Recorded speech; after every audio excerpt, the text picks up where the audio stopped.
Constitutional Grounds for Presidential Impeachment. Report by the majority staff of the House Committee on the Judiciary. Forward by Mr. Nadler. I am pleased to make available a report prepared by the majority staff addressing constitutional grounds for presidential impeachment. The staff of the Committee on the Judiciary first produced a report addressing this topic in 1974 during the impeachment inquiry into President Richard M. Nixon, and that report was updated by the majority and minority staff in 1998 during the impeachment inquiry into President William Jefferson Clinton. Over the past several decades, however, legal scholars and historians have undertaken a substantial study of the subject. The earlier reports remain useful points of reference, but no longer reflect the best available learning on questions relating to presidential impeachment. Further, they do not address several issues of constitutional law with particular relevance to the ongoing impeachment inquiry respecting President Donald J. Trump. For that reason, the majority staff of the committee have prepared this report for the use of the Committee on the Judiciary. The views and conclusions contained in the report are staff views and do not necessarily reflect those of the Committee on the Judiciary or any of its members. Constitutional Grounds for Presidential Impeachment. Report by the staff of the Committee on the Judiciary. Introduction. Our President holds the ultimate public trust. He is vested with powers so great that they frightened the framers of our Constitution. In exchange, he swears an oath to faithfully execute the laws that hold these powers in check. This oath is no formality. The framers foresaw that a faithless president could destroy their experiment in democracy. As George Mason warned at the Constitutional Convention held in Philadelphia in 1787, if we do not provide against corruption, our government will soon be at an end. Mason evoked a well-known historical truth. When corrupt motives take root, they drive an endless thirst for power and contempt for checks and balances. It is then only the smallest of steps towards acts of oppression and assaults on free and fair elections. A president faithful only to himself will sell out democracy and national security for his own personal advantage, is a danger to every American. Indeed, he threatens America itself. Impeachment is the Constitution's final answer to a president who mistakes himself for a monarch. Aware that power corrupts, our framers built other guardrails against that error. The Constitution thus separates governmental powers, imposes an oath of faithful execution, prohibits profiting from office, and guarantees accountability through regular elections. But the framers were not naive. They knew and feared that someday a corrupt executive might claim he could do anything he wanted as president. Determined to protect our democracy, the framers built a safety valve into the Constitution. A president can be removed from office if the House of Representatives approves articles of impeachment charging him with treason, bribery, or other high crimes and misdemeanors, and if 2/3 of the Senate votes to find the president guilty of such misconduct after a trial. As Justice Joseph Story recognized, the power of impeachment is not one expected in any government to be in constant or frequent exercise. When faced with credible evidence of extraordinary wrongdoing, however, it is incumbent on the House to investigate and determine whether impeachment is warranted. On October 31st, 2019, the House approved House Resolution 660, which, among other things, confirmed the pre-existing inquiry into whether sufficient grounds exist for the House of Representatives to exercise its constitutional power to impeach Donald John Trump, President of the United States of America. The Judiciary Committee now faces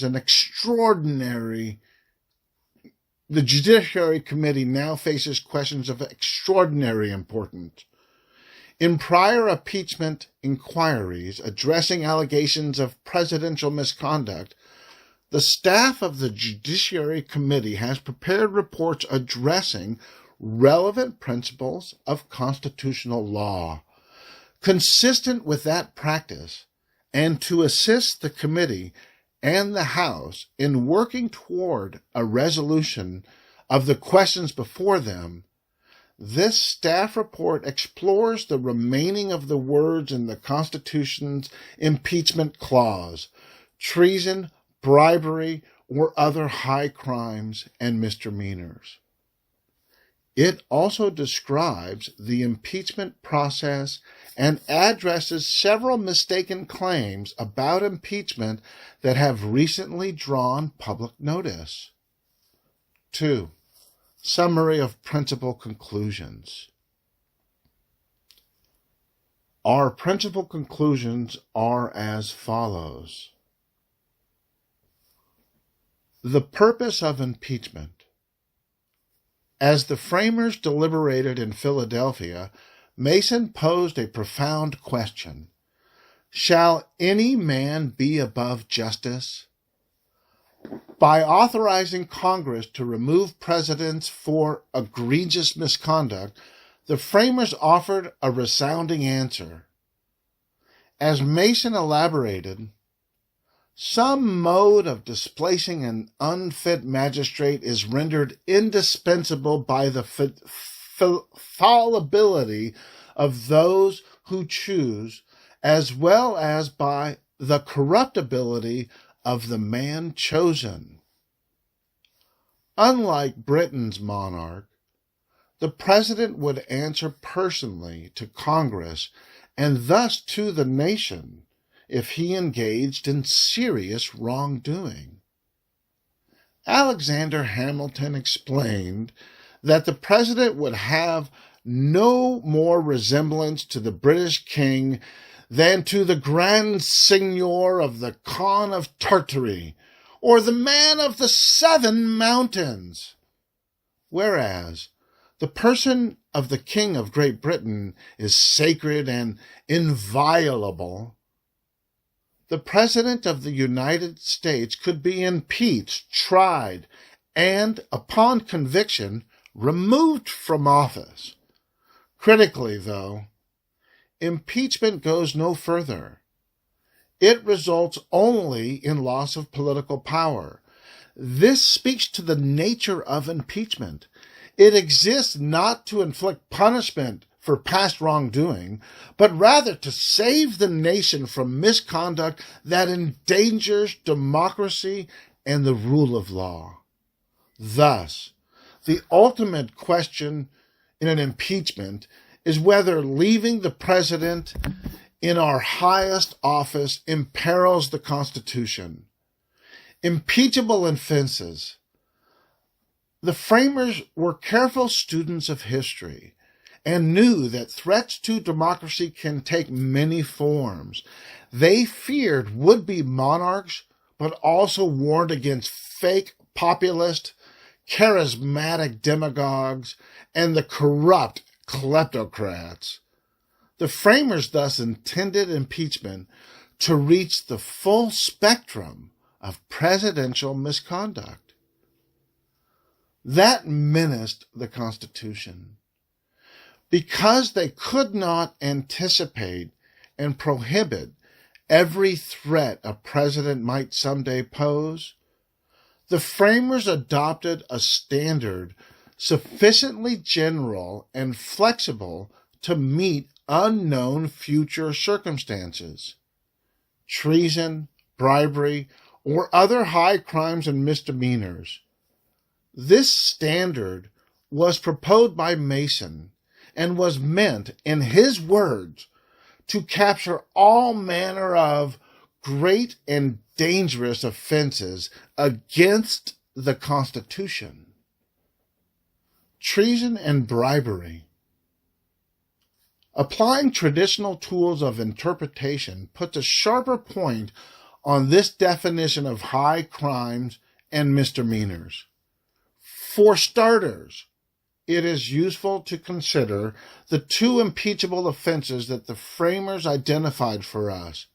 Treason is an unforgivable betrayal of the nation and its security. A president who levies war against the government or lends aid and comfort to our enemies cannot persist in office. A president who betrays the nation once will most certainly do so again. Bribery, in turn, sounds in abuse of power. Impeachable bribery occurs when a president offers, solicits, or accepts something of personal value to influence his own official actions. By rendering such bribery impeachable, the framers sought to ensure that the nation could expel a leader who would sell out the interest of we the people for his own personal gain. In identifying other high crimes and misdemeanors, we are guided by the text and structure of the Constitution, the records of the Constitutional Convention, and state ratifying debates, and the history of impeachment practice. These sources demonstrate that the framers principally intended impeachment for three overlapping forms of presidential wrongdoing. 1. Abuse of power. 2.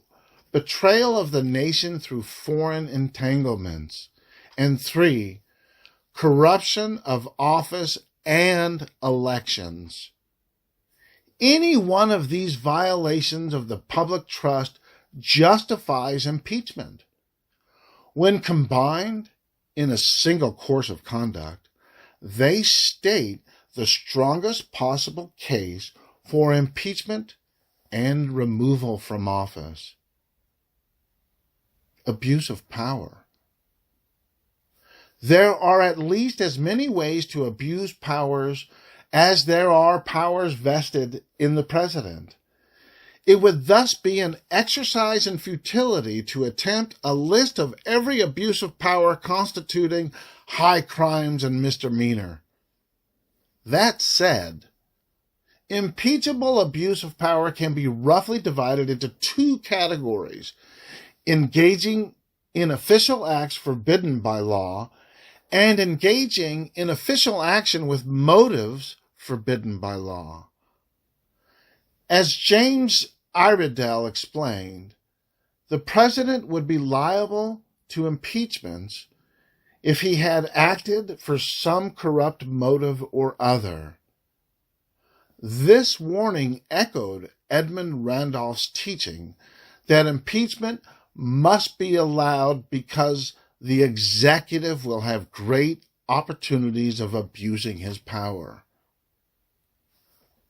President Richard Nixon's conduct has come to exemplify impeachable abuse of power. He acted with corrupt motives in obstructing justice and using official power to target his political opponents. And his decision to unlawfully defy subpoenas issued by the House Impeachment Inquiry was unconstitutional on its face. Betrayal involving foreign powers. As much as the framers feared abuse, they feared betrayal still more. That anxiety is shot through their discussion of impeachment and explains why treason heads the constitution of impeachable offenses. James Madison put it simply: the president might betray his trust to foreign powers. Although the framers did not intend impeachment for good faith disagreements on matters of diplomacy, they were explicit that betrayal of the nation through schemes with foreign powers justified that remedy. Indeed, foreign interference in the American political system was among the gravest dangers feared by the founders of our nation and the framers of our Constitution. In his farewell address, George Washington thus warned Americans to be constantly awake, since history and experience prove that foreign influence is one of the most baneful foes of Republican government. And in a letter to Thomas Jefferson, John Adams wrote, "You are apprehensive of foreign interference, intrigue, influence. So am I, but as often as elections happen, the danger of foreign influence recurs." Corruption.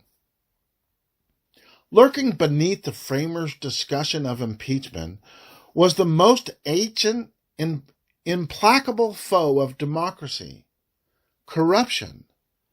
The framers saw no shortage of the threats to the republic and sought to guard against them. But the big fear underlying all the small fears was whether they'd be able to control corruption. As Madison put it, corruption might be fatal to the republic. This was not just a matter of thwarting bribes. It was far more expansive challenge. The framers celebrated civic virtue and love of country. They wrote rules to ensure officials would not use public power for private gain. Impeachment was seen as especially necessary for presidential conduct corrupting our system of political self-government. That concern arose in multiple contexts as the framers debated the Constitution. The most important was the risk that presidents would place their personal interest in re-election above our bedrock national commitment to democracy. The framers knew that corrupt leaders concentrate power by manipulating elections and undercutting adversaries. They despised King George III, who resorted to influencing the electoral process and the representatives in Parliament in order to gain his treacherous ends. That is why the framers deemed electoral treachery a central ground for impeachment. The very premise of the Constitution is that American people govern themselves and choose their leaders through free and fair elections. When the president concludes that elections might threaten his grasp on power, and abuses his office to sabotage opponents or invite interference, he rejects democracy itself and must be removed. Conclusions regarding the nature of impeachable offenses.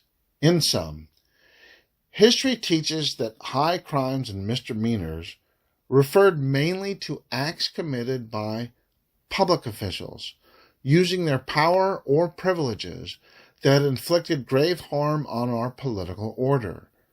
Such great and dangerous offenses included treason, bribery, serious abuse of power, betrayal of the national interest through foreign entanglements, and corruption of office and elections.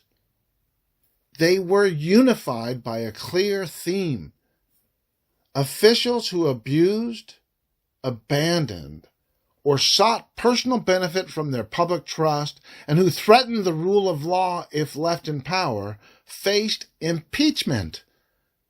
Each of these acts, moreover, should be plainly wrong to reasonable officials and persons of honor. When a political official uses political powers in ways that substantially harm our political system, Congress can strip them of that power within these parameters and guided by fidelity to the Constitution. The House must judge whether the president's misconduct is grave enough to require impeachment. That step must never be taken lightly. It is a momentous act, justified only when the president's full course of conduct, assessed without favor or prejudice, is seriously incompatible with either the constitutional form and principles of our government or the proper performance of constitutional duties of the presidential office. But when that high standard is met, the Constitution calls on the House to action, and the House, in turn, must rise to the occasion. In such cases, a decision not to impeach can harm democracy and set an ominous precedent. The criminality issue. It is occasionally suggested that presidents can be impeached only if they have committed crimes. That position was rejected in President Nixon's case, and then rejected again in President Clinton's, and should be rejected once more. Offenses against the Constitution are different than offenses against the criminal code. Some crimes, like jaywalking, are not impeachable, and some forms of misconduct may offend both the Constitution and criminal law. Impeachment and criminality must therefore be assessed separately, even though the president's commission of indictable crimes may further support a case for impeachment and removal. Ultimately, the House must judge whether a president's conduct offends and endangers the Constitution itself. Fallacies about impeachment.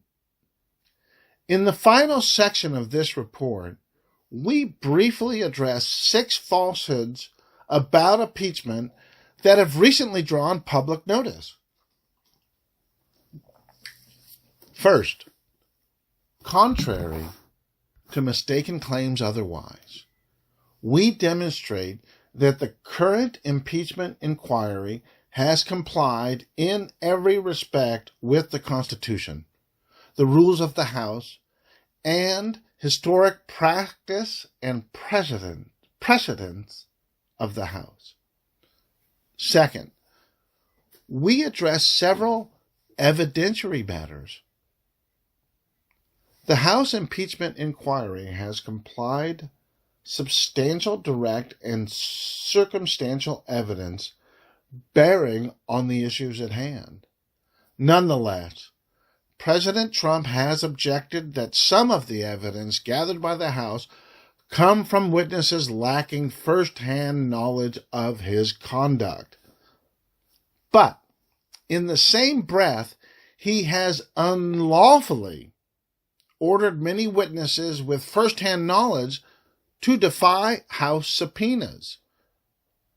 As we show, President Trump's assertions regarding the evidence before the House are misplaced as a matter of constitutional law and common sense.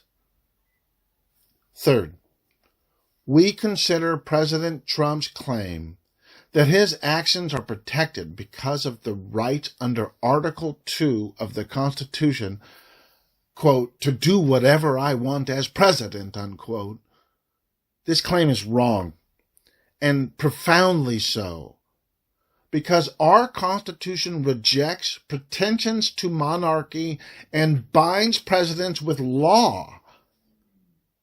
That is true even of powers vested exclusively in the chief executive. If those powers are invoked for corrupt reasons or wielded in an abusive manner harming the constitutional system, the president is subject to impeachment for high crimes and misdemeanors. This is the core premise of the impeachment power. Fourth, we address whether the House must accept at face value President Trump's claim that his motives were not corrupt. In short, no. When the House probes a president's state of mind, its mandate is to find the facts.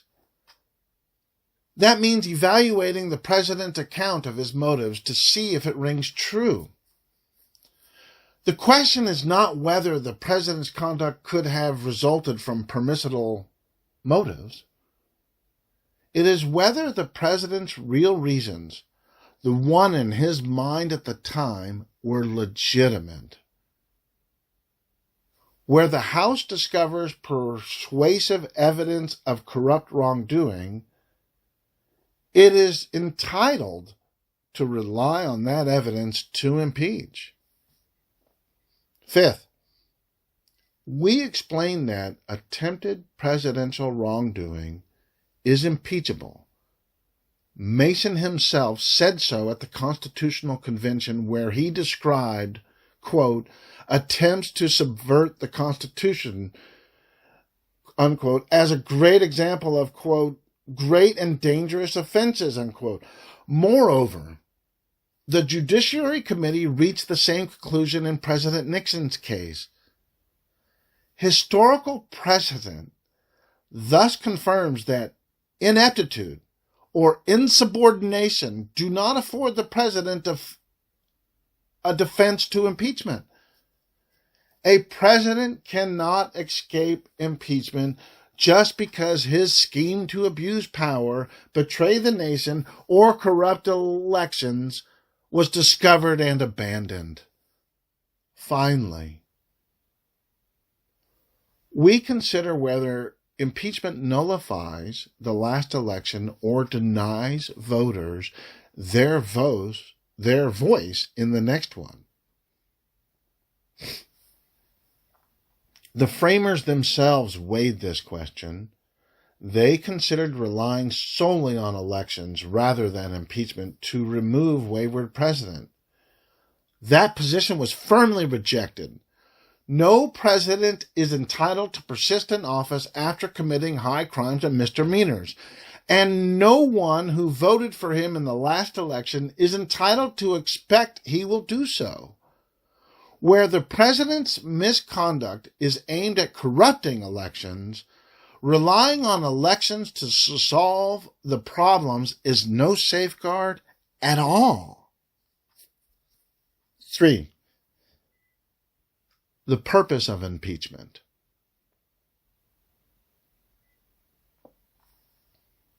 Freedom must not be taken for granted. It demands constant protection from leaders whose taste of power sparks a ferocious need for more. Time and again, republics have fallen to officials who care little for the law and use the public trust for private gain. The framers of the Constitution knew this well. They saw corruption erode the British Constitution from within.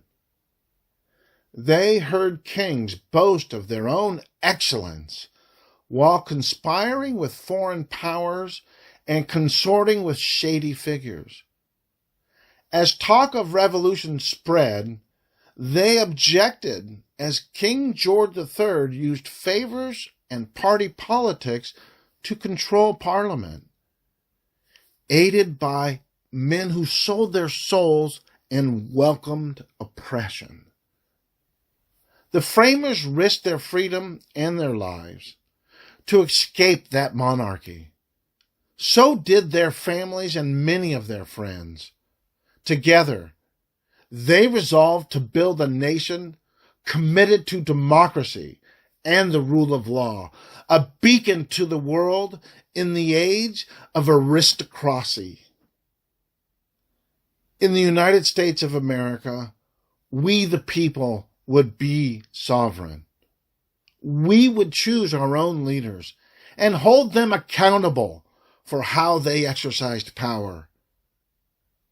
As they designed our government at the Constitutional Convention, however, the framers faced a dilemma.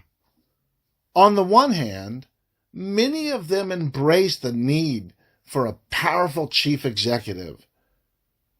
This had been cast into stark relief by the failure of the nation's first Constitution, the Articles of Confederation, which put Congress in charge at the federal level.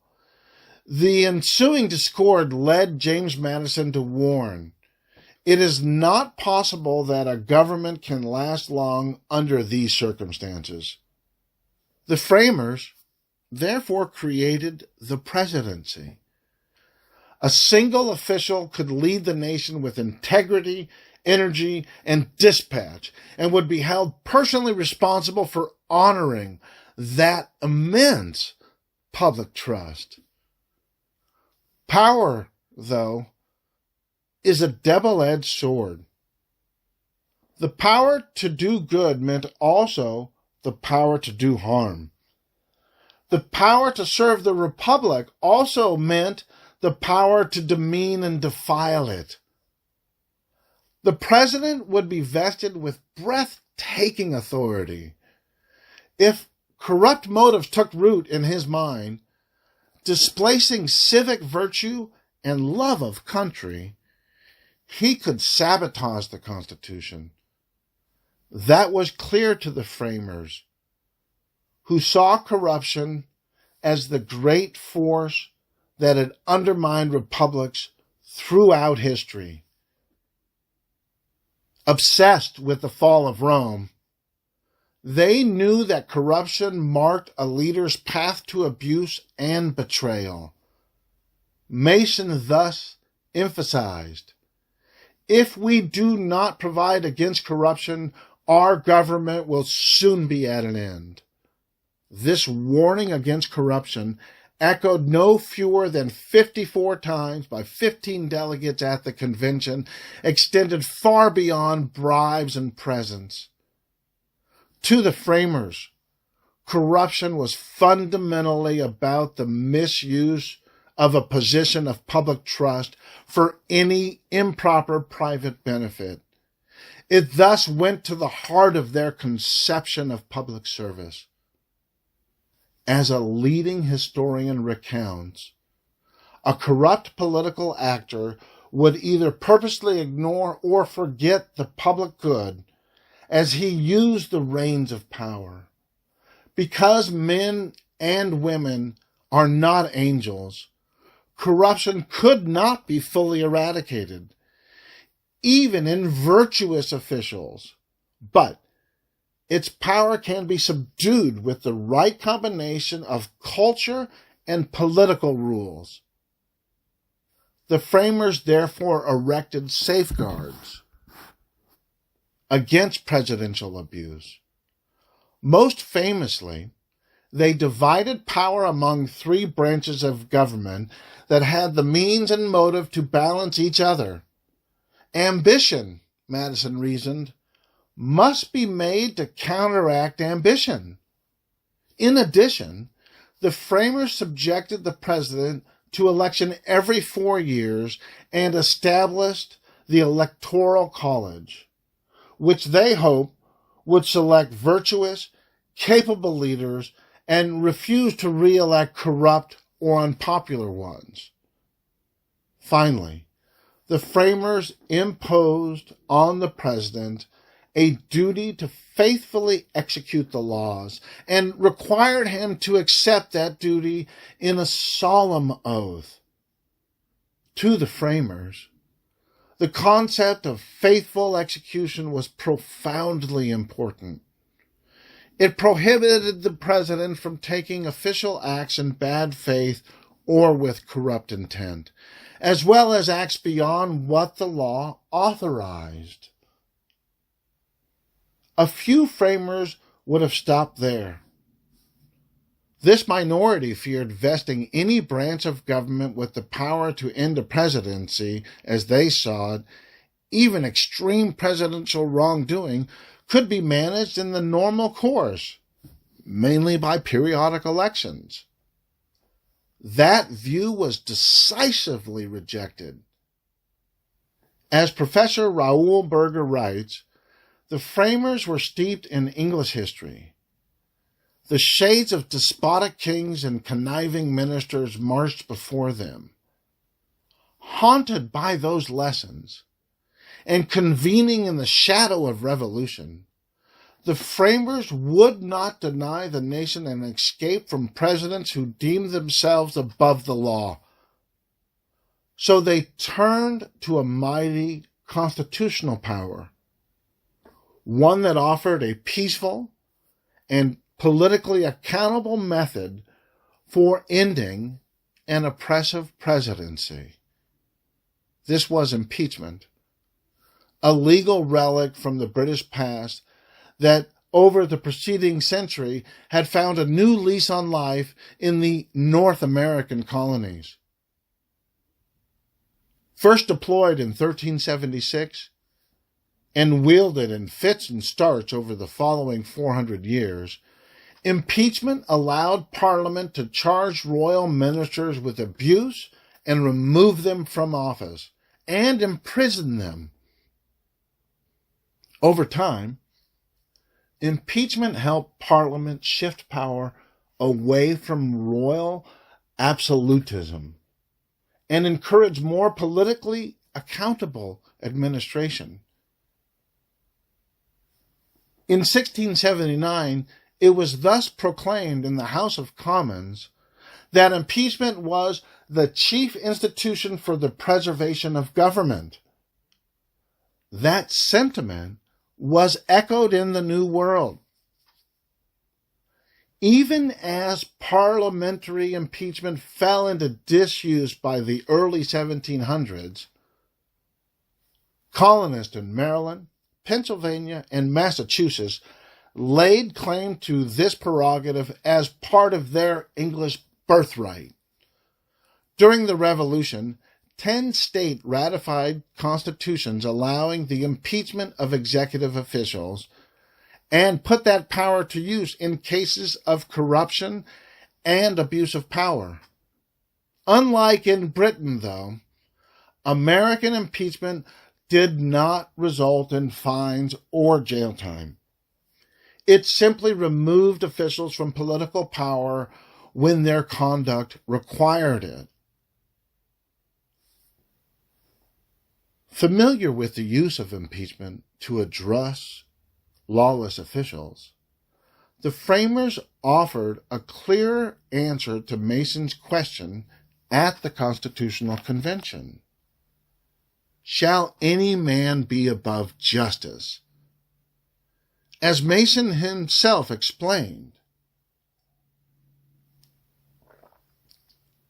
some mode of displacing an unfit magistrate is rendered indispensable by the fallibility of those who choose, as well as by the corruptibility of the man chosen. Future Vice President Elbridge Gerry agreed, adding that impeachment repudiates the fallacy that our chief magistrate could do no wrong. Benjamin Franklin, in turn, made the case that impeachment is the best way to assess claims of serious wrongdoing by a president. Without it, those accusations would fester unresolved and invite enduring conflict over presidential malfeasance. Unlike in Britain, the president would answer personally to Congress and thus the nation for any serious wrongdoing. For that reason, as Hamilton later explained, the president would have no more resemblance to the British king than to the Grand Seignior, to the Khan of Tartary, or to the man of the Seven Mountains. Whereas, the person of the King of Great Britain is sacred and inviolable. The president could be impeached, tried, and upon conviction, removed from office. Of course, the decision to subject the president to impeachment was not the end of the story. The framers also had to specify how this would work in practice. After long and searching debate, they made three crucial decisions, each of which sheds light on their understanding of impeachment's proper role in our constitutional system. First, they limited the consequences of impeachment to removal from office and disqualification from future office holding.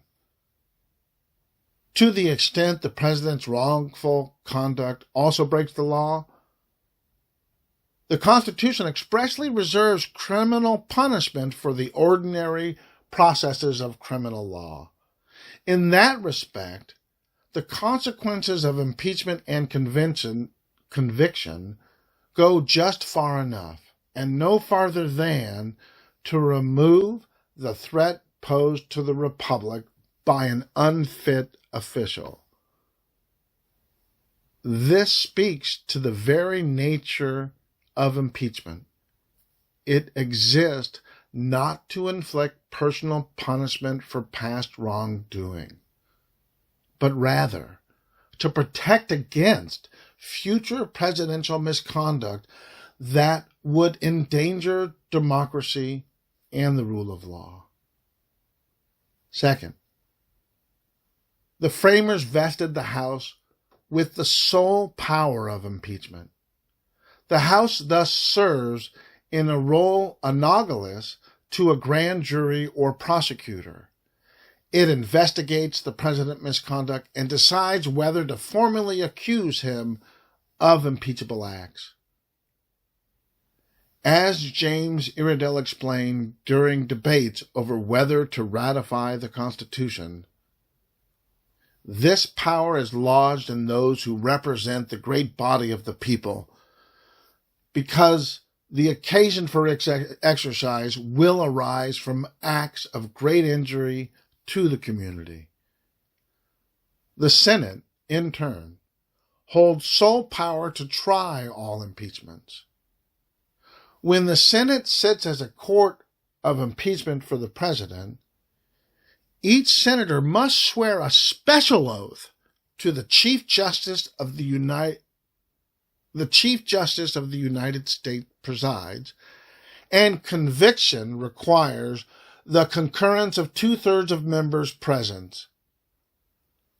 By designating Congress to accuse the president and conduct his trial, the framers confirmed in Hamilton's word that impeachment concerns an abuse or violation of some public trust, with injuries done immediately to the society itself.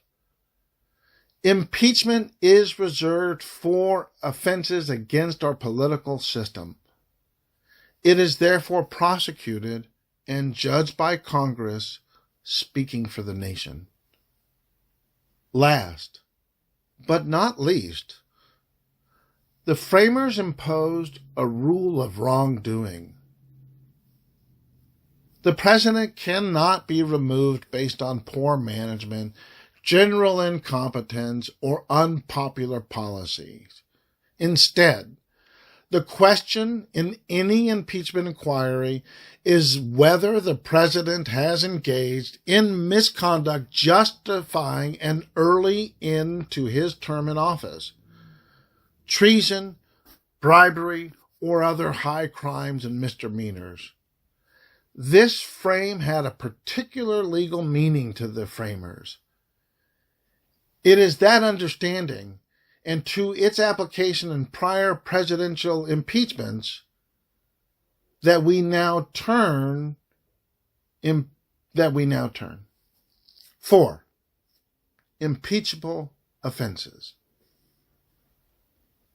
As careful students of history, the framers knew that threats to democracies can take many forms. They feared would-be monarchs, but also warned against fake populists, charismatic demagogues, and corrupt kleptocrats in describing what kind of leader who might menace the nation. Hamilton offered an especially striking portrait. When a man unprincipled in private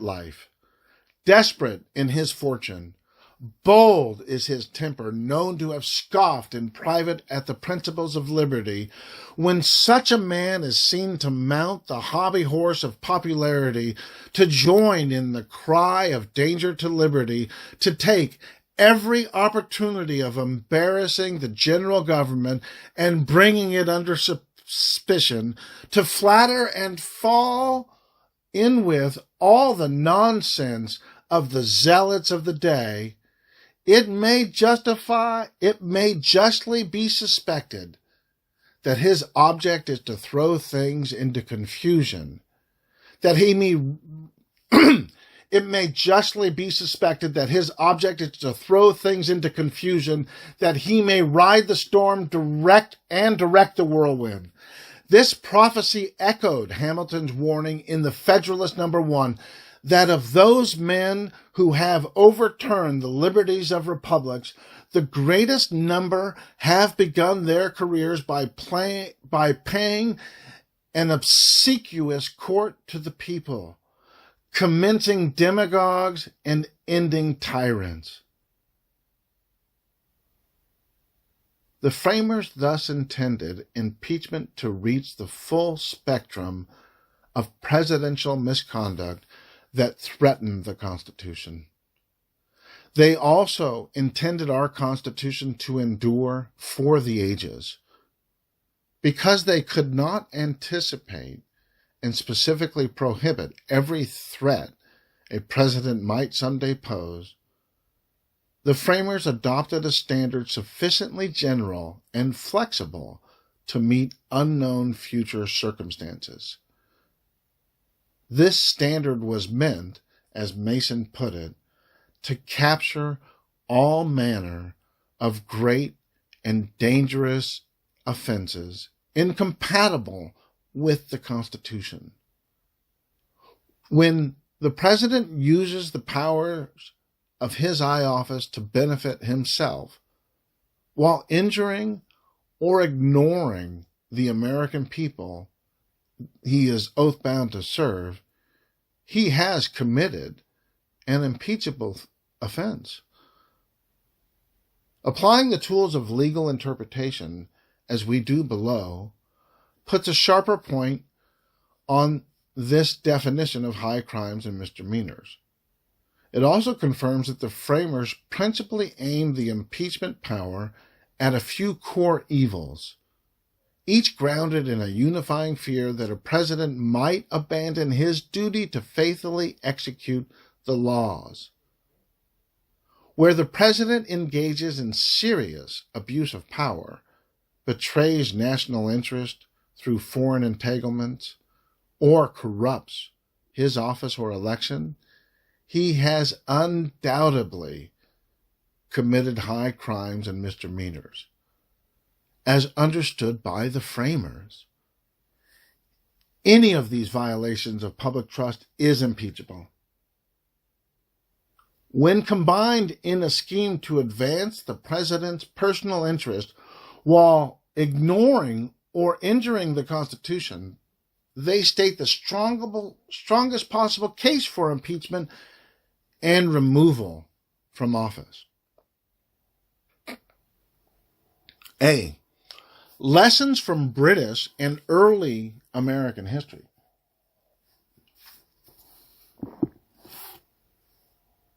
As Hamilton recounted, Britain afforded the model from which the idea of impeachment has been borrowed.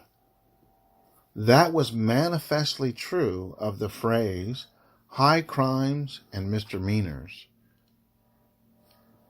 The framers could have authorized impeachment for crimes or serious crimes, or they could have followed the practice of a many American state constitutions and permitted impeachment for maladministration or malpractice. But they instead selected a unique phrase used for centuries in English parliamentary impeachments. To understand their choice requires a quick tour through history.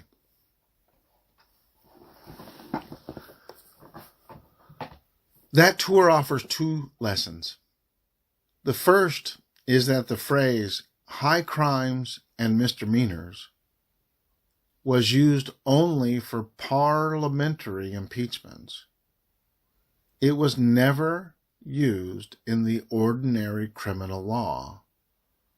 Moreover, in the 400-year history of British impeachments, the House of Commons impeached many officials on grounds that did not involve any discernibly criminal conduct. Indeed, the House of Commons did so yet again, just as the framers gathered in Philadelphia.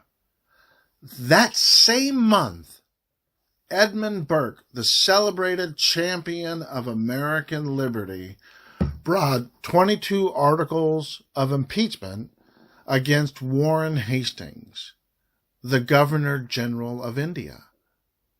Burke charged Hastings with offenses including abuse of power, corruption, disregarding treaty obligations, and misconduct of local wars. Historians have confirmed that none of the charges could fairly be classed as criminal conduct in any technical sense. Aware of that fact, Burke accused Hastings of crimes not against forms, but against those eternal laws of justice, which are our rule and our birthright. His offenses are not in formal technical language, but in reality, in substance and effect, high crimes and high misdemeanors. Burke's denunciation of Hastings points to the second lesson from British history. High crimes and misdemeanors were understood as offenses against the constitutional system itself. This is confirmed by the use of the word high, as well as parliamentary practice. From 1376 to 1787, the House of Commons impeached officials on 7 general grounds. 1. Abuse of power. 2. Betrayal of the nation's security and foreign policy. 3. Corruption. 4. Armed rebellion, aka treason. 5. Bribery. 6. Neglect of duty. And 7. Violating Parliament's constitutional prerogatives. To the framers and their contemporaries, learned in the law, the phrase high crimes and misdemeanors would have called to mind these offenses against the body politic. The same understanding prevailed on this side of the Atlantic. In the colonial period and under newly ratified state constitutions, most impeachments targeted abuse of power, betrayal of the revolutionary cause, corruption, treason, and bribery. Many framers at the Constitutional Convention had participated in drafting their state constitutions, or in colonial and state removal proceedings, and were steeped in this outlook on impeachment. Further, the framers knew well the Declaration of Independence, whose Bill of Particulars against George III modeled what we would now view as articles of impeachment. That Bill of Particulars did not dwell on technicalities of criminal law, but rather charged the king with a long train of abuses and usurpations, including misuse of power, efforts to obstruct and undermine elections, and violating individual rights. History thus teaches that high crimes and misdemeanors referred mainly to acts committed by public officials, using their power or privileges that inflicted grave harm on society itself. Such great and dangerous offenses included treason, bribery, abuse of power, betrayal of the nation, and corruption of office. They were unified by a clear theme. Officials who abused, abandoned, or sought personal benefit from their public trust and who threatened the rule of law if left in power faced impeachment and removal. B. Treason and bribery. For the briefest of moments at the Constitutional Convention, it appeared as though presidential impeachment might be restricted to treason or bribery. But when this suggestion reached the floor, Mason revolted. With undisguised alarm, he warned that such limited grounds for impeachment would miss attempts to subvert the Constitution, as well as many great and dangerous offenses. Here he invoked the charges pending in Parliament against Hastings as a case warranting impeachment for reasons other than treason. To extend the power of impeachments, Mason initially suggested adding, or maladministration after treason or bribery. Madison, however, objected that so vague a term will be equivalent to a tenure during the pleasure of the Senate. In response, Mason substituted other high crimes and misdemeanors. Apparently pleased with Mason's compromise, the convention accepted his proposal and moved on. This discussion confirms that presidential impeachment is warranted for all manner of great and dangerous offenses that subvert the Constitution. It also sheds helpful light on the nature of impeachable offenses. In identifying other high crimes and misdemeanors, we can start with two that the framers identified for us: treason and bribery. 1. Impeachable treason under Article 3 of the Constitution. treason against the United States shall consist only in levying war against them, or in adhering to their enemies, giving them aid and comfort. In other words, a person commits treason if he uses armed force in attempt to overthrow the government, or if he knowingly gives aid and comfort to nations or organizations with which the United States is in a state of declared or open war. At the very heart of treason is deliberate betrayal of the nation and its security. Such betrayal would not only be unforgivable, but would also confirm that the president remains a threat if allowed to remain in office. A president who has knowingly betrayed national security is a president who will do so again. He endangers our lives and those of our allies. 2. Impeachable bribery. The essence of impeachable bribery is a government official's exploitation of his or her public duties for personal gain. To the framers, it was received wisdom that nothing can be a greater temptation to officers than to abuse their power by bribery and extortion. To guard against that risk, the framers authorized the impeachment of a president who offers, solicits, or accepts something of personal value to influence his own official actions. By rendering such bribery impeachable, the framers sought to ensure that the nation could expel a leader who would sell out the interest of we the people to achieve his own personal gain.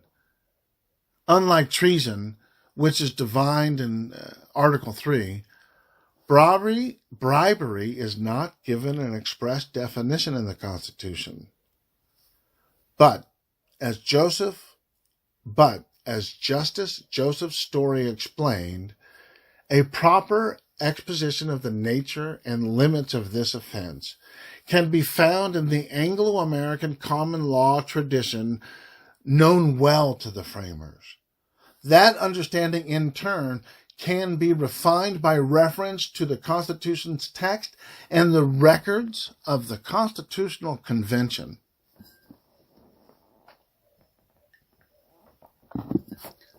To start with common law, at the time of the Constitutional Convention, bribery was well understood in Anglo-American law to encompass offering, soliciting, or accepting bribes. In 1716, for example, William Hawkins defined bribery in an influential treatise as the receiving or offering of any undue reward by or to any person whatsoever in order to incline him to do a thing against the known rules of honesty and integrity. This description of the offense was echoed many times over the following decades. In a renowned bribery case involving the alleged solicitation of bribes, Lord Mansfield agreed that whatever it is a crime to take, it is a crime to give. They are reciprocal. 2 years later, William Blackstone confirmed that taking bribes is punished just as bribery is punishable for those who offer a bribe, though not taken. Soliciting a bribe, even if it is not accepted, thus qualifies as bribery at common law. Indeed, it was clear under the common law that the attempt is a crime. It is complete on his side who offers it. The framers adopted that principle into the Constitution. As Judge John Noonan explains, the drafting history of the impeachment clause demonstrates that bribery was read both actively and passively, including the chief magistrate bribing someone and being bribed.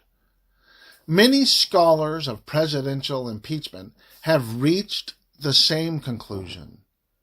Impeachable bribery thus covers, inter alia, the offer, solicitation, or the acceptance of something of personal value by the president to influence his own official actions. This conclusion draws still more support from a closely related part of the common law. In the late 17th century, bribery was a relatively new offense and was understood as overlapping with the more ancient common law crime of extortion. Extortion, in turn, was defined as abuse of public justice, which consists in any officer's unlawfully taking by color of his office from any man any money or thing of value that is not due to him, or more than is due, or before it is due. Under this definition, both bribery and extortion occurred when an official used his public position to obtain private benefits to which he was not entitled. Conduct which qualified as bribery was therefore routinely punished as common law extortion. To the framers, who would have seen bribery and extortion as virtually coextensive, when a president acted in his official capacity to offer, solicit, or accept an improper personal benefit, he committed bribery. Turning to the nature of improper personal benefit. Because officials can be corrupted in many ways, the benefit at issue in a bribe can be anything of subjective personal value to the president. This is not limited to money. Indeed, given their purposes, it would have made no sense for the framers to confine bribery to the offer, solicitation, or acceptance of money, and they expressed no desire to impose that restriction. To the contrary, in guarding against foreign efforts to subvert American officials, they confirmed their broad view of benefits that might cause corruption. A person who holds any office of profit or trust, such as the president, is forbidden from accepting any present, office, or title of any kind whatsoever from a foreign state. An equally pragmatic and capacious view applies to the impeachable offense of bribery. This view is further anchored in the very same 17th and 18th century common law treaties that were well known to the framers. Those authorities use broad language in defining what qualifies as a thing of value. In the context of bribery, any undue reward or valuable consideration. To summarize, impeachable bribery occurs when a president offers, solicits, or accepts something of personal value to influence his own official actions. Bribery is thus an especially egregious and specific example of a president abusing his power for private gain.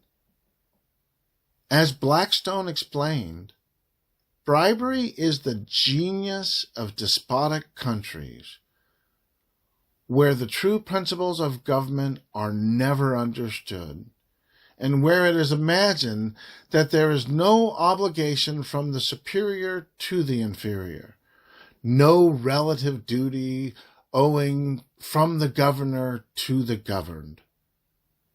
In our democracy, the framers understood that there is no place for presidents who would abuse their power and betray the public trust through bribery.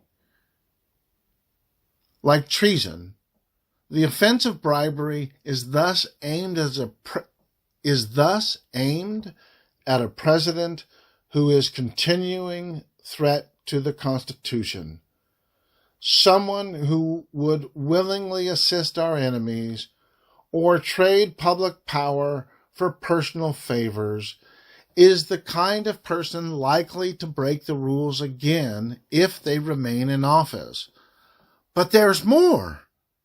Both treason and bribery are serious offenses with the capacity to corrupt constitutional governments and harm the nation itself. Both involve wrongdoing that reveals the president as a continuing threat if left in power.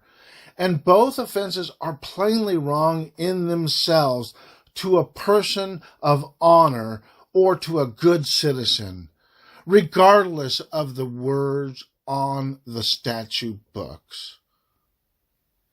Looking to the Constitution's text and history, including the British, colonial, and American traditions discussed earlier, these characteristics also define other high crimes and misdemeanors. C. Abuse, betrayal, and corruption. With that understanding in place, the records of the Constitutional Convention offer even greater clarity.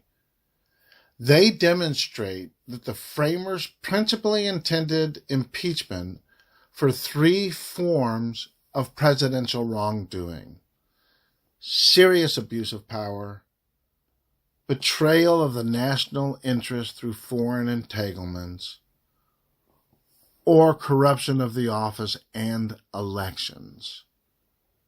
When the president engages in such misconduct and does so in ways that are recognizably wrong and injurious to our political system, impeachment is warranted. That is proven not only by debates surrounding adoption of the Constitution, but also by the historical practice of the House in exercising the impeachment power. 1. Abuse of power. As Justice Robert Jackson wisely observed, the purpose of the Constitution was not only to grant power, but to keep it from getting out of hand. Nowhere is that truer than in the presidency.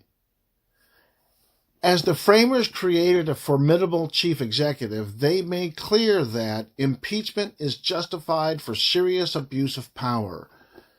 Edmund Randolph was explicit on this point.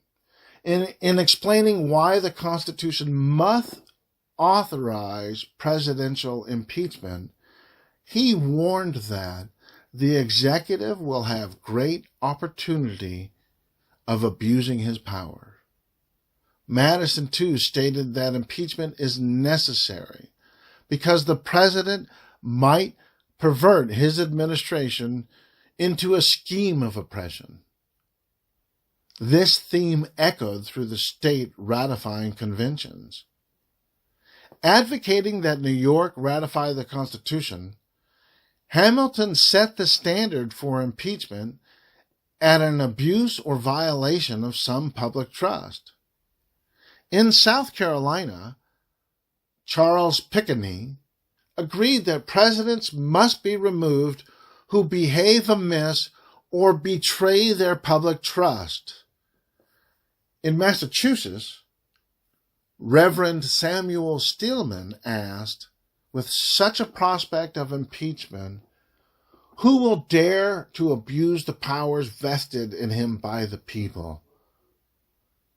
Time and again, Americans who wrote and ratified the Constitution confirmed that presidents may be impeached for abusing the power entrusted to them. there are at least as many ways to abuse power as there are powers vested in the president. It would thus be an exercise in futility to attempt a list of every conceivable abuse constituting high crimes and misdemeanors. That said, abuse of power was no vague notion to the framers and their contemporaries. It had a very particular meaning to them. Impeachable abuse of power can take two basic forms: the exercise of official power in a way that, on its very face, grossly exceeds the president's constitutional authority or violates legal limits on that authority, and two, the exercise of official power to obtain an improper personal benefit while ignoring or injuring the national interest. In other words, the president may commit an impeachable abuse of power in two different ways: by engaging in forbidden acts or by engaging in potentially permissible acts but for forbidden reasons, e.g., with the corrupt motive of obtaining a personal political benefit. The first category involves conduct that is inherently and sharply inconsistent with the law, and that amounts to claims of monarchical prerogative.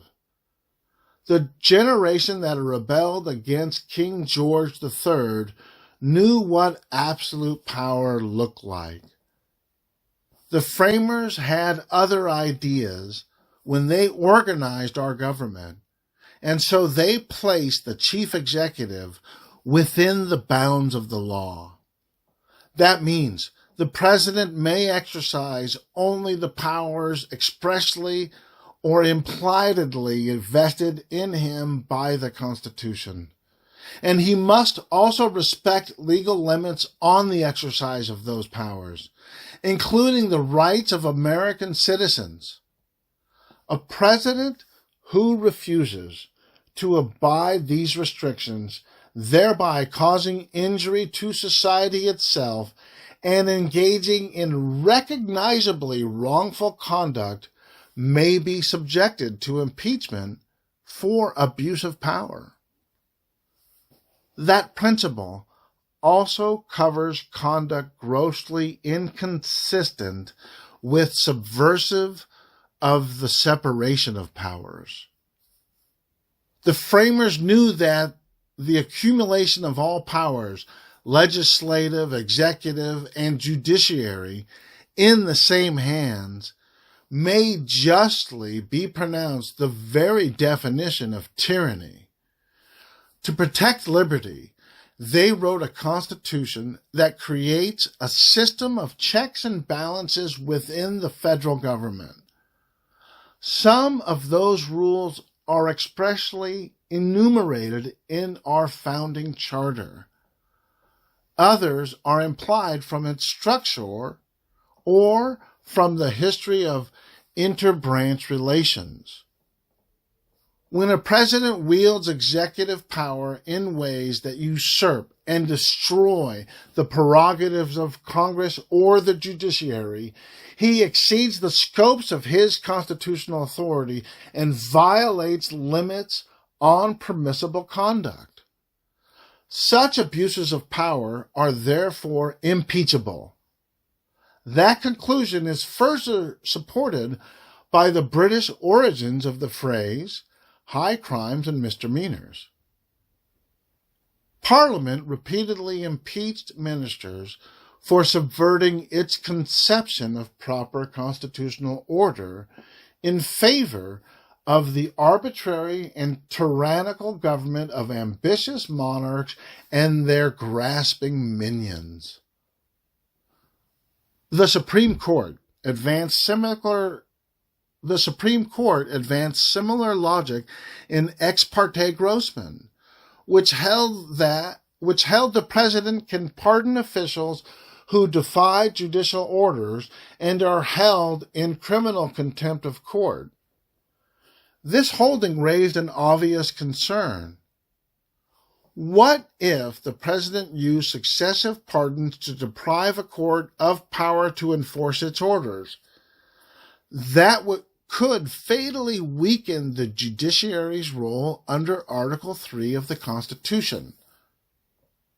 On behalf of a unanimous court, Chief Justice William Howard Taft, who had previously served as president, explained that exceptional cases like this would suggest a resort to impeachment.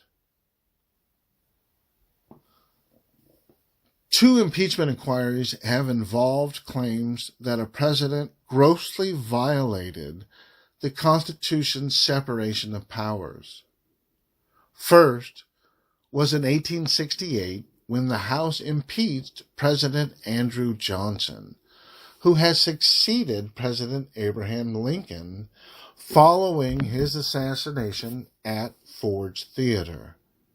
There, the articles approved by the House charged President Johnson with conduct forbidden by law.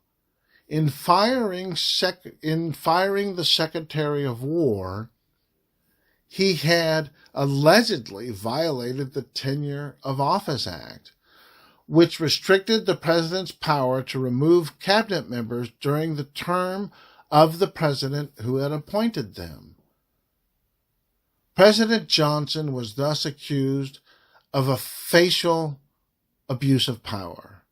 In the Senate, though, he was acquitted by a single vote, largely because the Tenure of Office Act was viewed by many senators as likely unconstitutional, a conclusion later adopted by the Supreme Court in opinion by Chief Justice Taft, who described the act as invalid.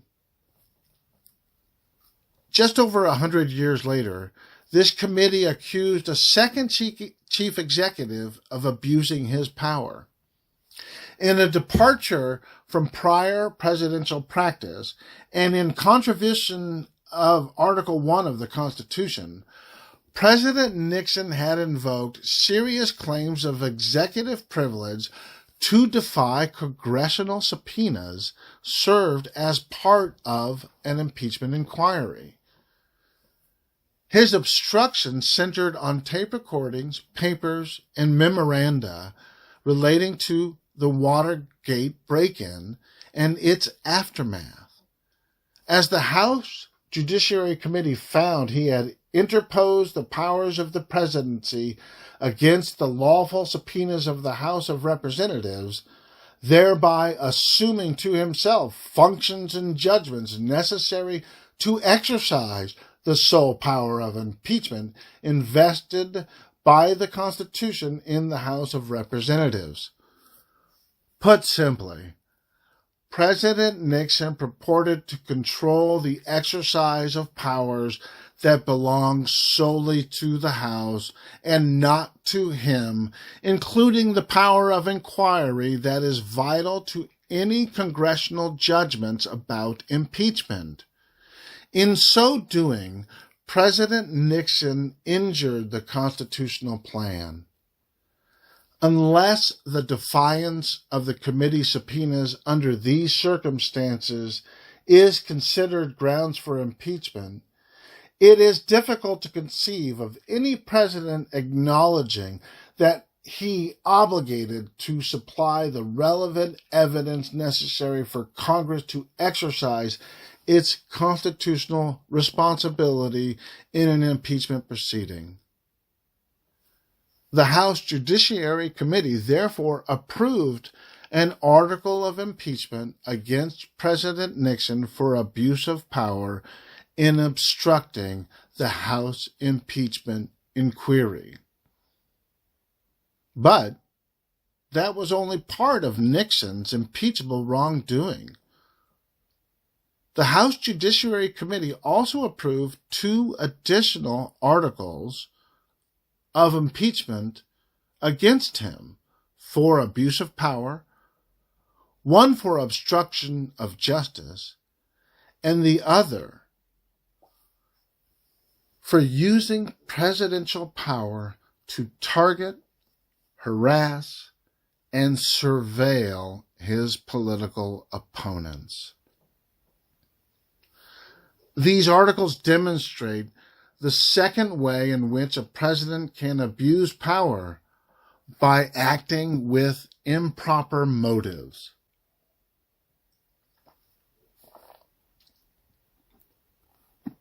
This understanding of impeachable abuse of power is rooted in the Constitution's text, which commands the president to faithfully execute the law. At minimum, that duty requires presidents to exercise their power only when it is motivated in the public interest rather than in their private self-interest.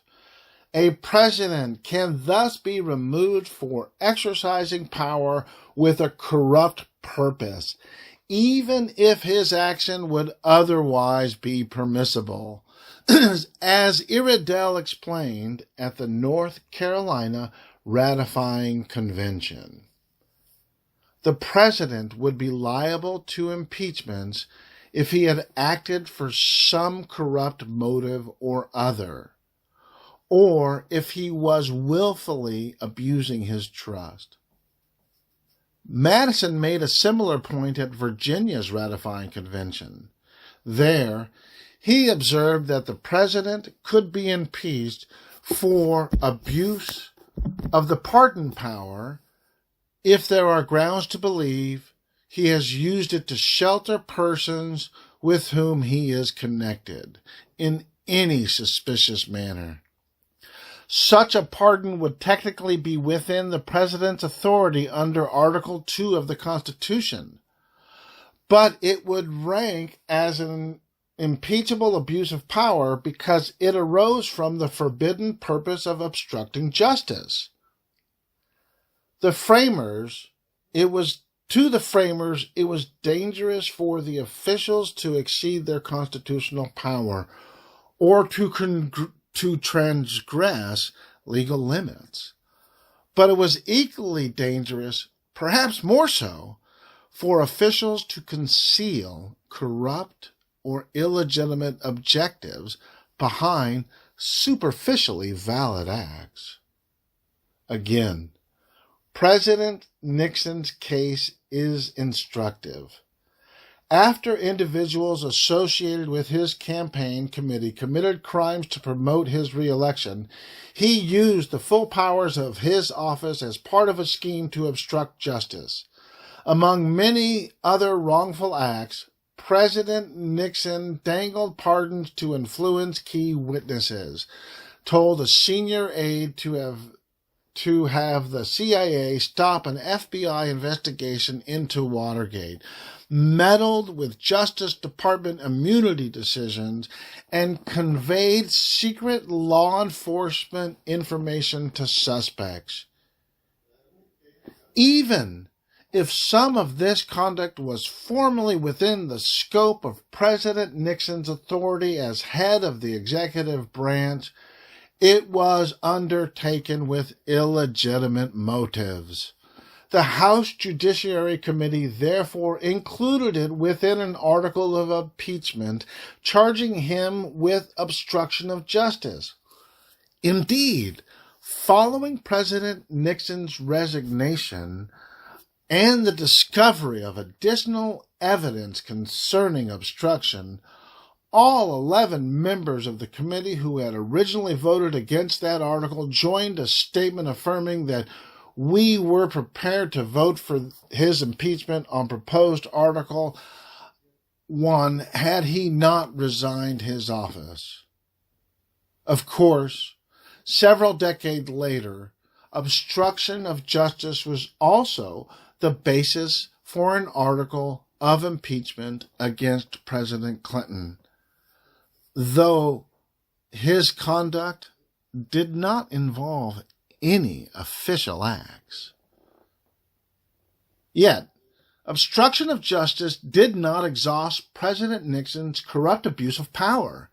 He was also accused of manipulating federal agencies to injure his opponents and aid his friend, gain personal political benefits, and violate the constitutional rights of American citizens. For instance, President Nixon improperly attempted to cause income tax audits of his perceived political adversaries, directed the FBI and Secret Service to engage in targeted and unlawful surveillance, and formed a secret investigative unit within the White House financed with campaign contributions that utilized CIA resources in its illegal covert activities.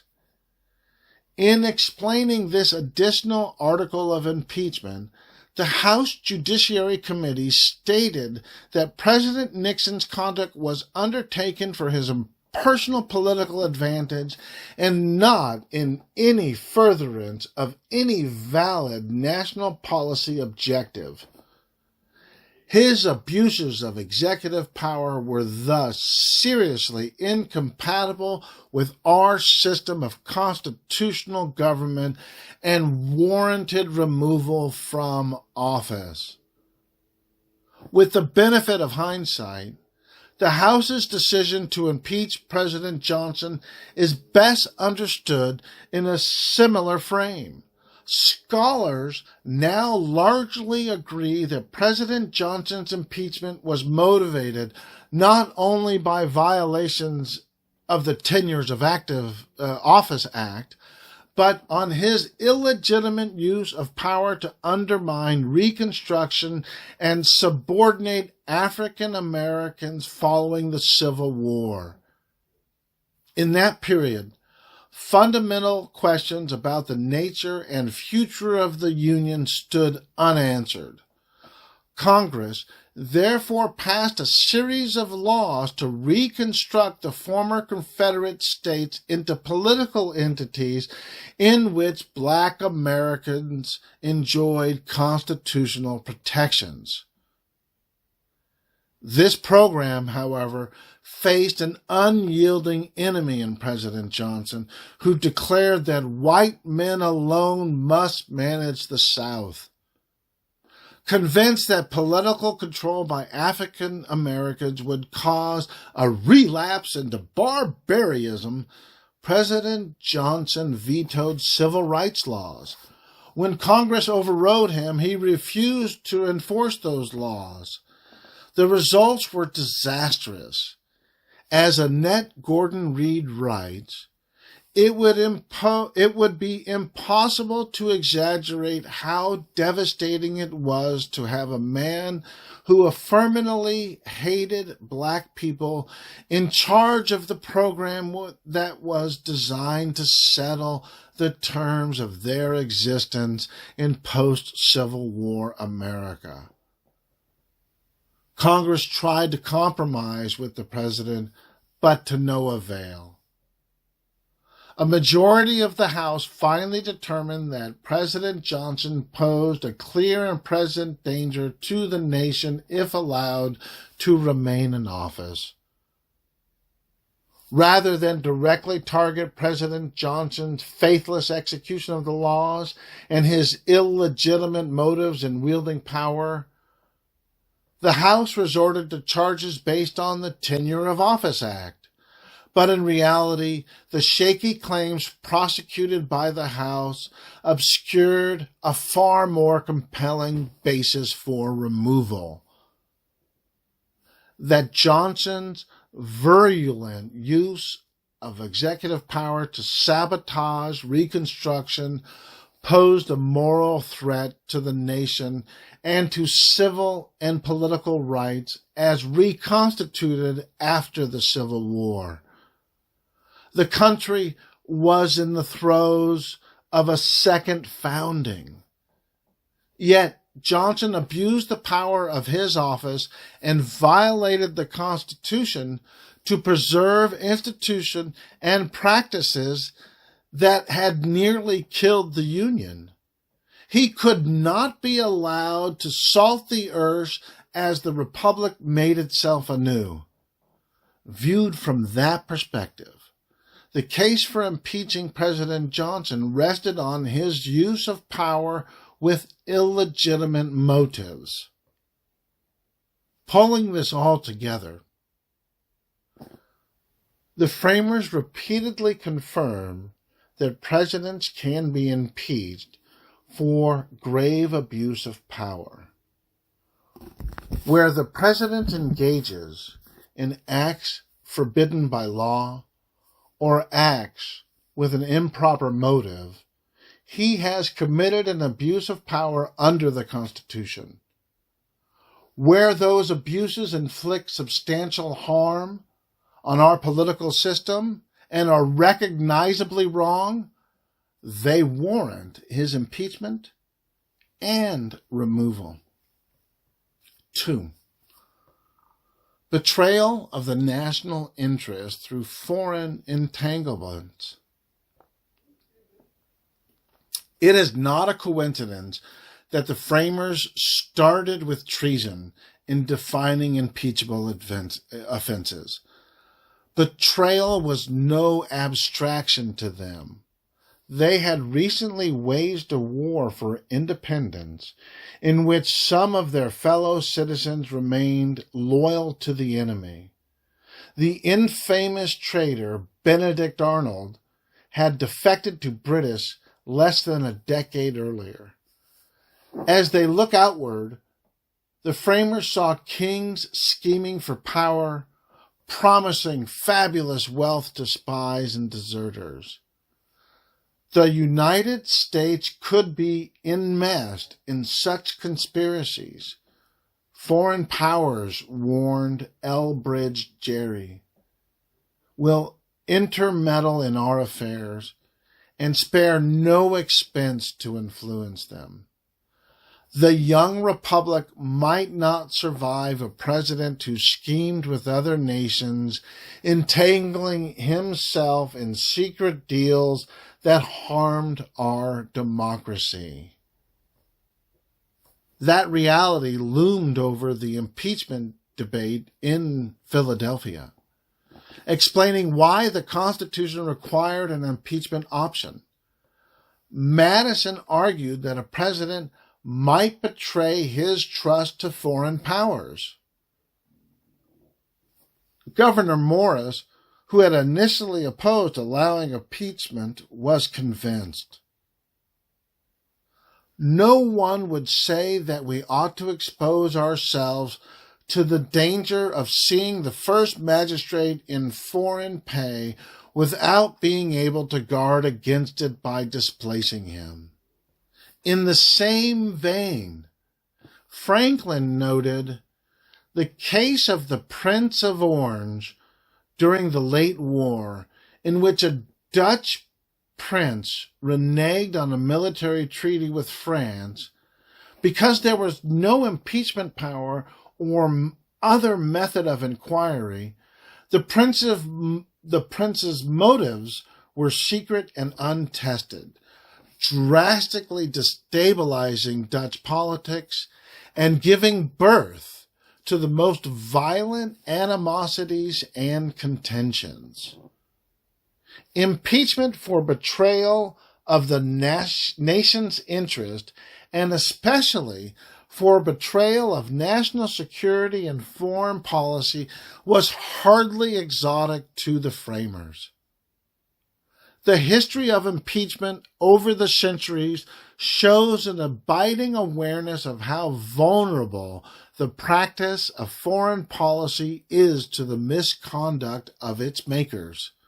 Indeed, impeachments on this ground were a constant of parliamentary practice, and a string of British ministers and royal advisers were impeached for using their official powers contrary to the country's vital foreign interests.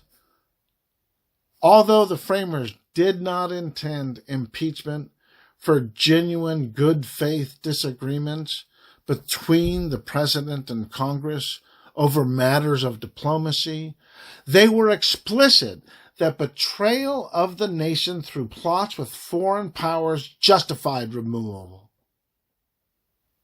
In particular, foreign interference in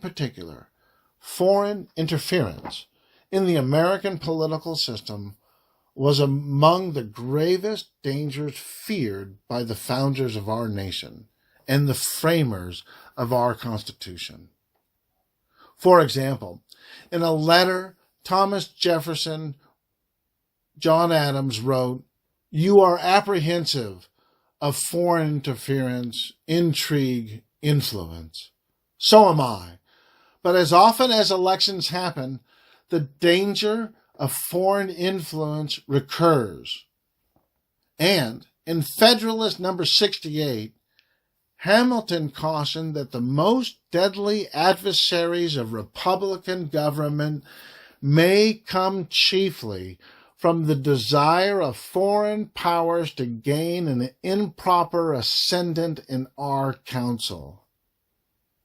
The President's important role in foreign affairs does not disable the House from evaluating whether he committed impeachable offenses in that field. This conclusion follows from the impeachment clause itself, but it also supported by the Constitution's many grants of power to Congress addressing foreign affairs. Congress is empowered to declare war, regulate commerce with foreign nations, establish an uniform rule of naturalization, define and punish piracies and felonies committed on the high seas, and offenses against the law of nations, grant letters of marque and reprisal, and make rules of the government and the regulation of the land and naval forces.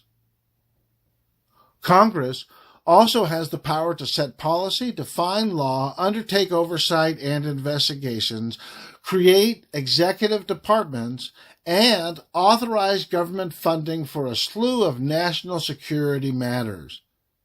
In addition, the President cannot make a treaty or appoint an ambassador without approval of the Senate. In those respects, and many others, constitutional authority over the conduct of foreign relations of our government is shared between the executive and legislative branches. Stated simply, the executive is not free from ordinary controls and checks of Congress merely because foreign affairs are at issue. In these realms, as in many others, the Constitution enjoins upon its branches separateness but interdependence, autonomy but reciprocity. Accordingly, where the President uses his foreign affairs power in ways that betray the national interest for his own benefit or harm national security for equally corrupt reasons, he is subject to impeachment by the House. Any claims to the contrary would horrify the framers. A president who perverts his role as chief diplomat to serve private rather than public ends has unquestionably engaged in high crimes and misdemeanors, especially if he invited rather than opposed foreign interference in our politics. 3. Corruption of office or elections.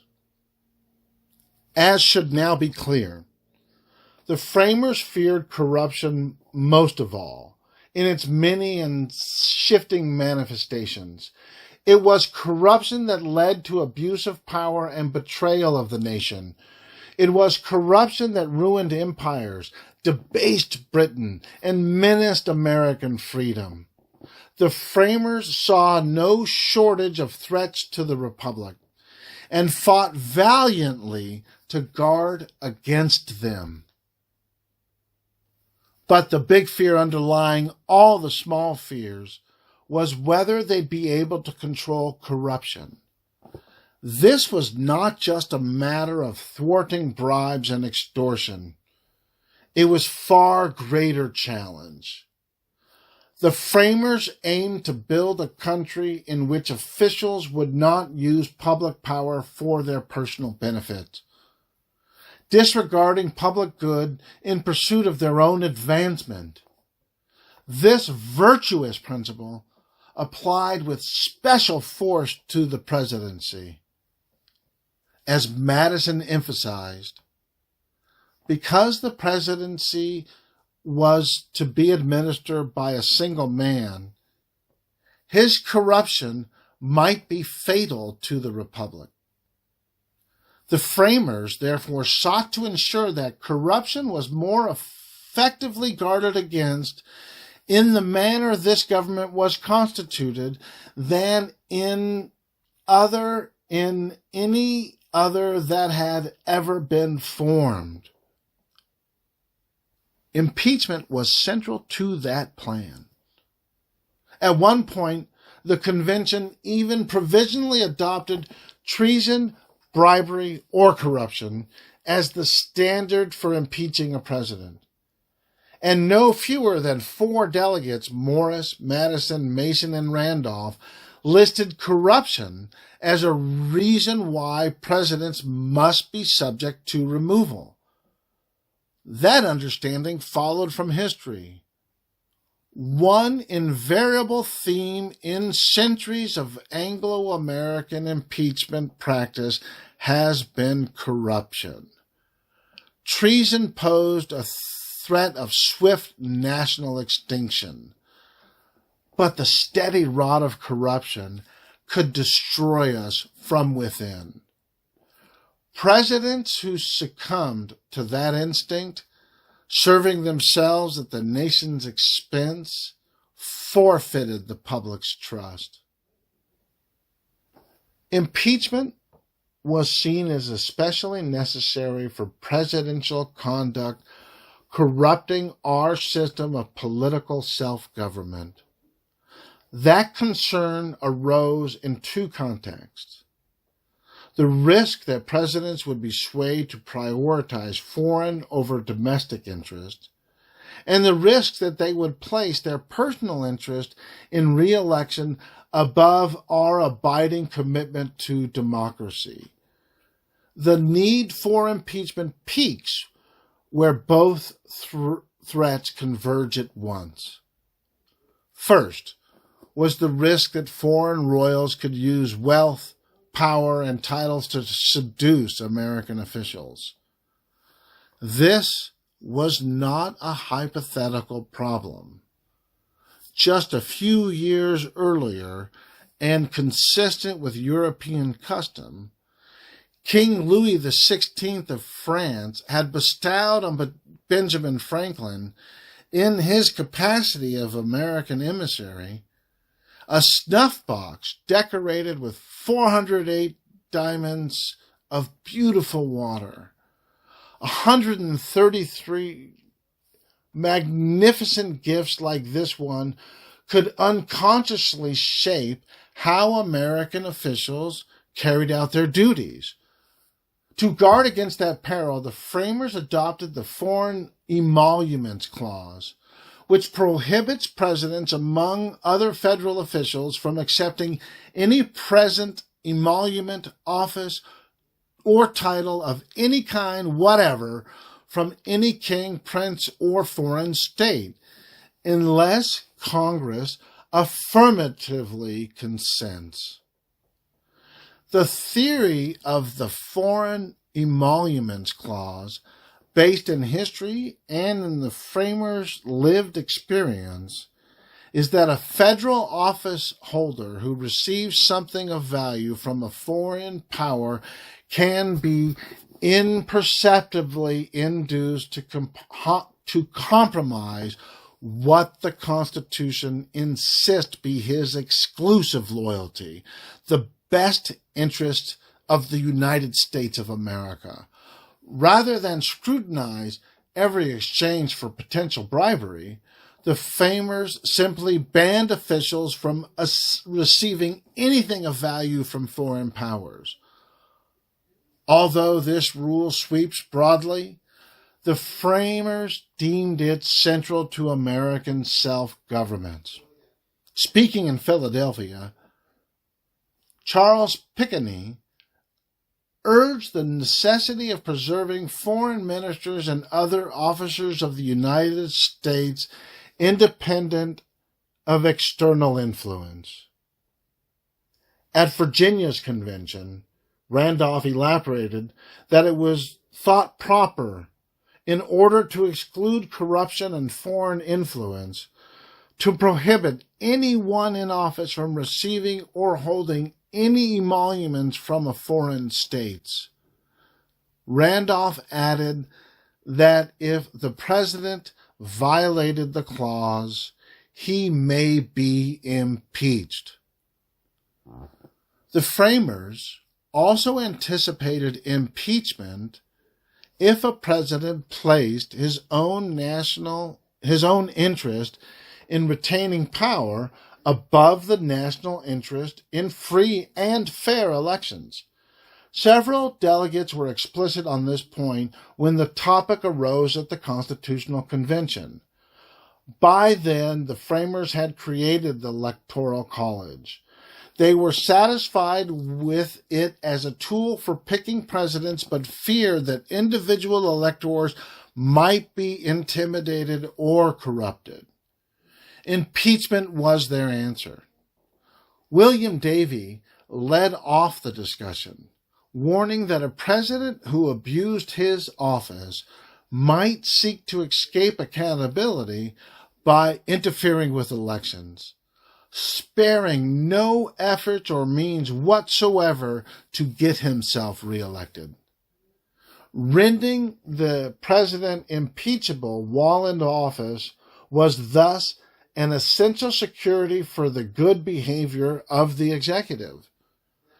The Constitution thereby ensured that corrupt presidents could not avoid justice by subverting elections and remaining in office. George Mason built on Davey's position, directing attention to the Electoral College. One objection aghast: electors was the danger they're being corrupted by the candidates. This furnished a peculiar reason in favor of impeachment while in office.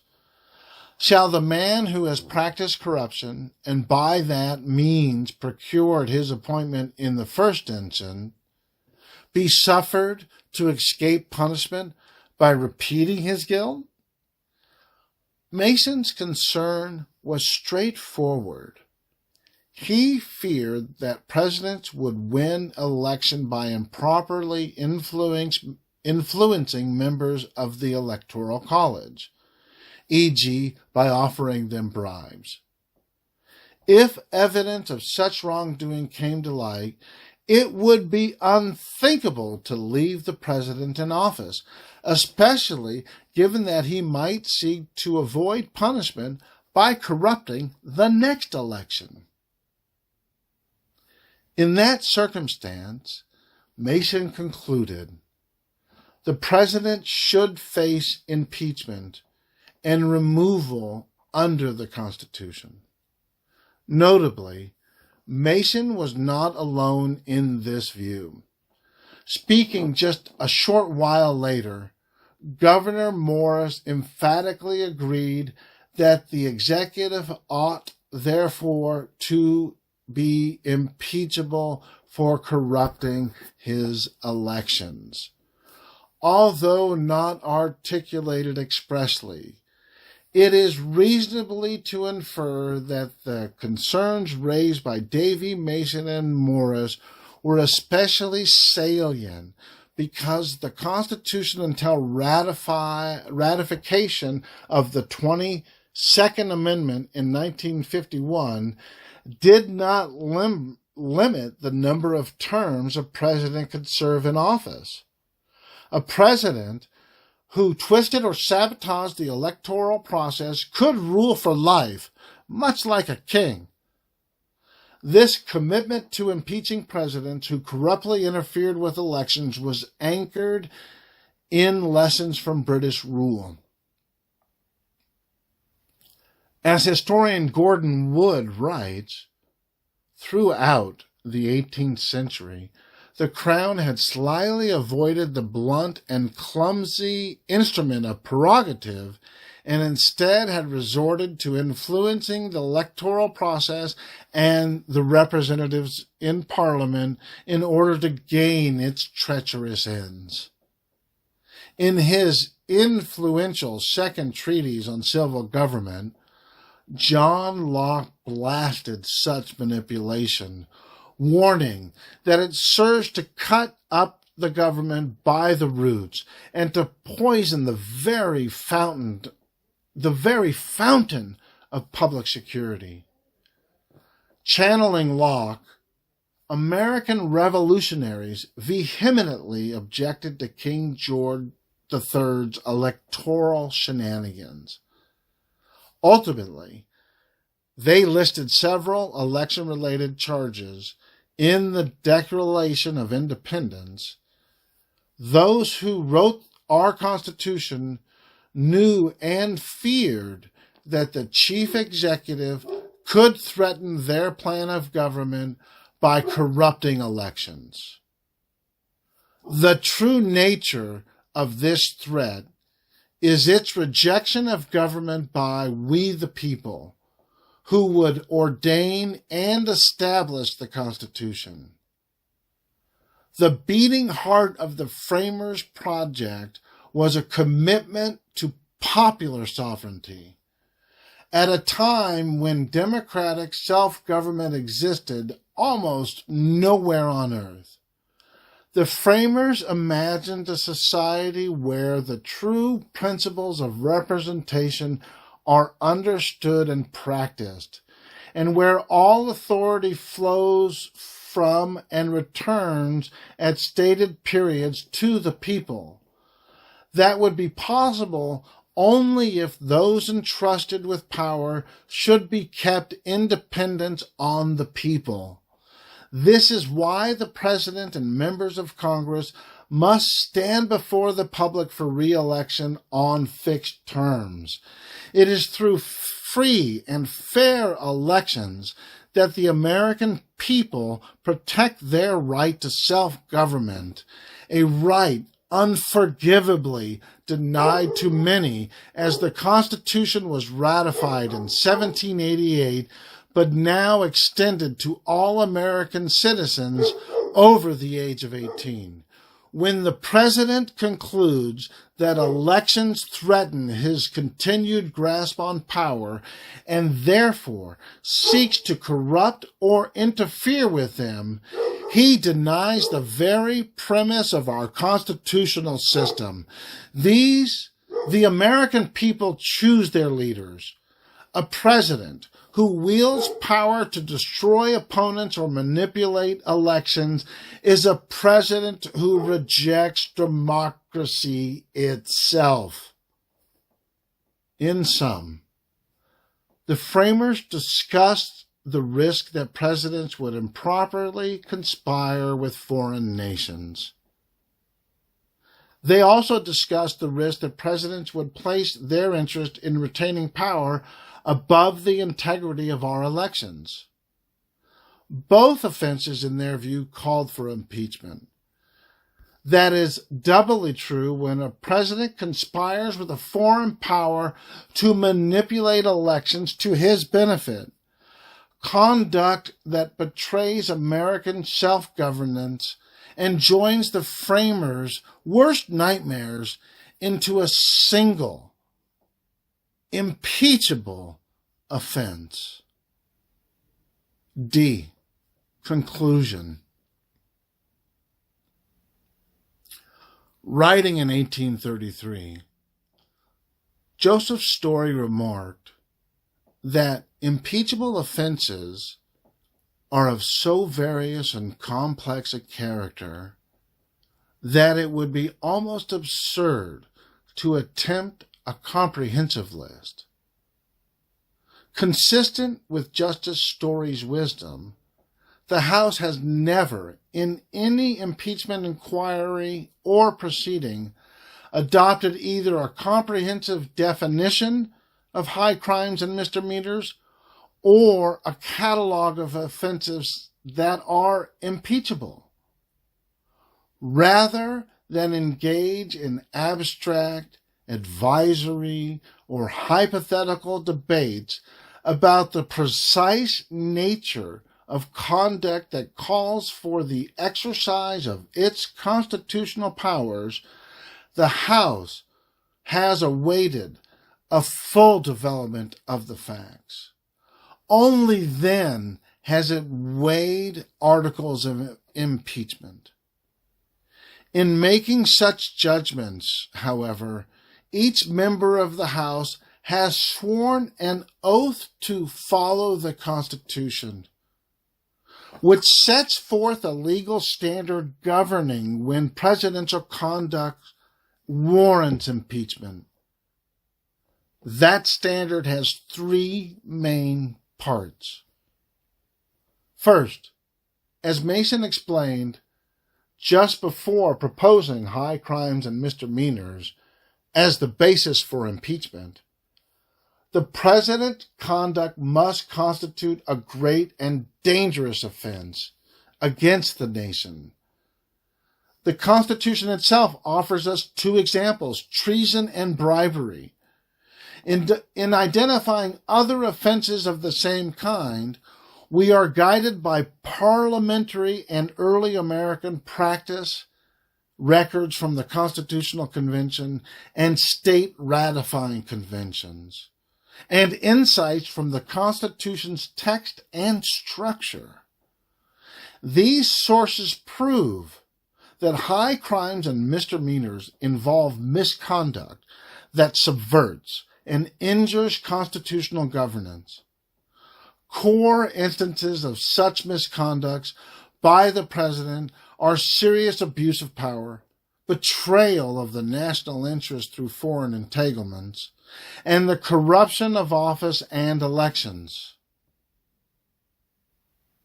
The framers included an impeachment power in the Constitution specifically to protect the nation against these forms of wrongdoing. Past practice of the House further illuminates the idea of a great and dangerous offense. President Nixon's case is most helpful. There, as explained above, the House Judiciary Committee approved articles of impeachment on three grounds. 1. Obstruction of an ongoing law enforcement investigation into unlawful acts by his presidential re-election campaign. 2. Abuse of power in targeting his perceived political opponents. And 3. Improper obstruction of a congressional impeachment inquiry into his obstruction of justice and abuse of power. These articles of impeachment, moreover, were not confined to discrete acts. Each of them accused President Nixon of undertaking a course of conduct or scheme, and each of them supported that accusation with a list of discrete acts alleged to compromise and demonstrate the overarching impeachable offense. Thus, where a president engages in a course of conduct involving serious abuse of power, betrayal of the national interest through foreign entanglements, or corruption of office and election, impeachment is justified. Second, impeachable offenses involve wrongdoing that reveal the president as a continuing threat to the constitutional system if he is allowed to remain in a position of political power.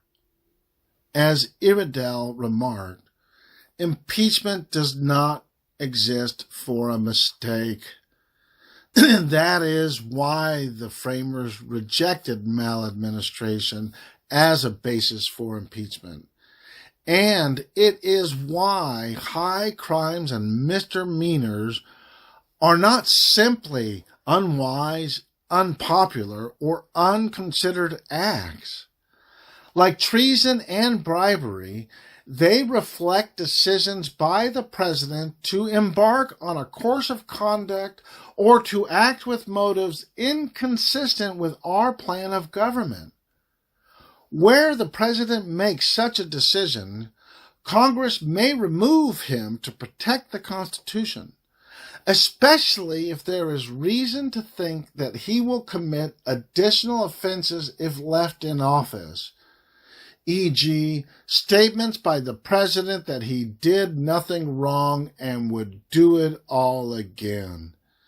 This forward-looking perspective follows from the limited consequences of impeachment. The question is not whether to punish the president. That decision is left to the criminal justice system. Instead, the ultimate question is whether to bring an early end to his 4-year electoral term.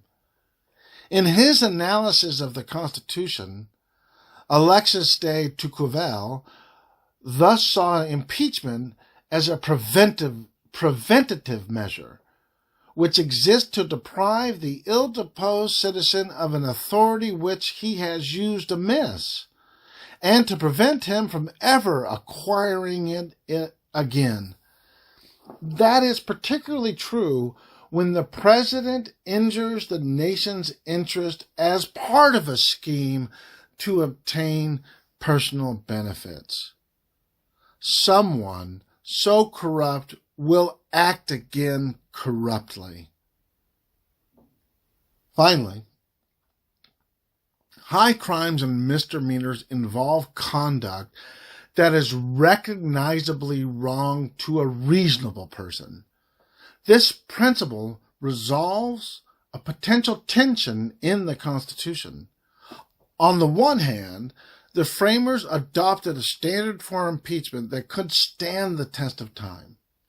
On the other hand, the structure of the Constitution, including its prohibition on bills of attainder and the ex post facto clause, implies that impeachable offenses should not come as a surprise.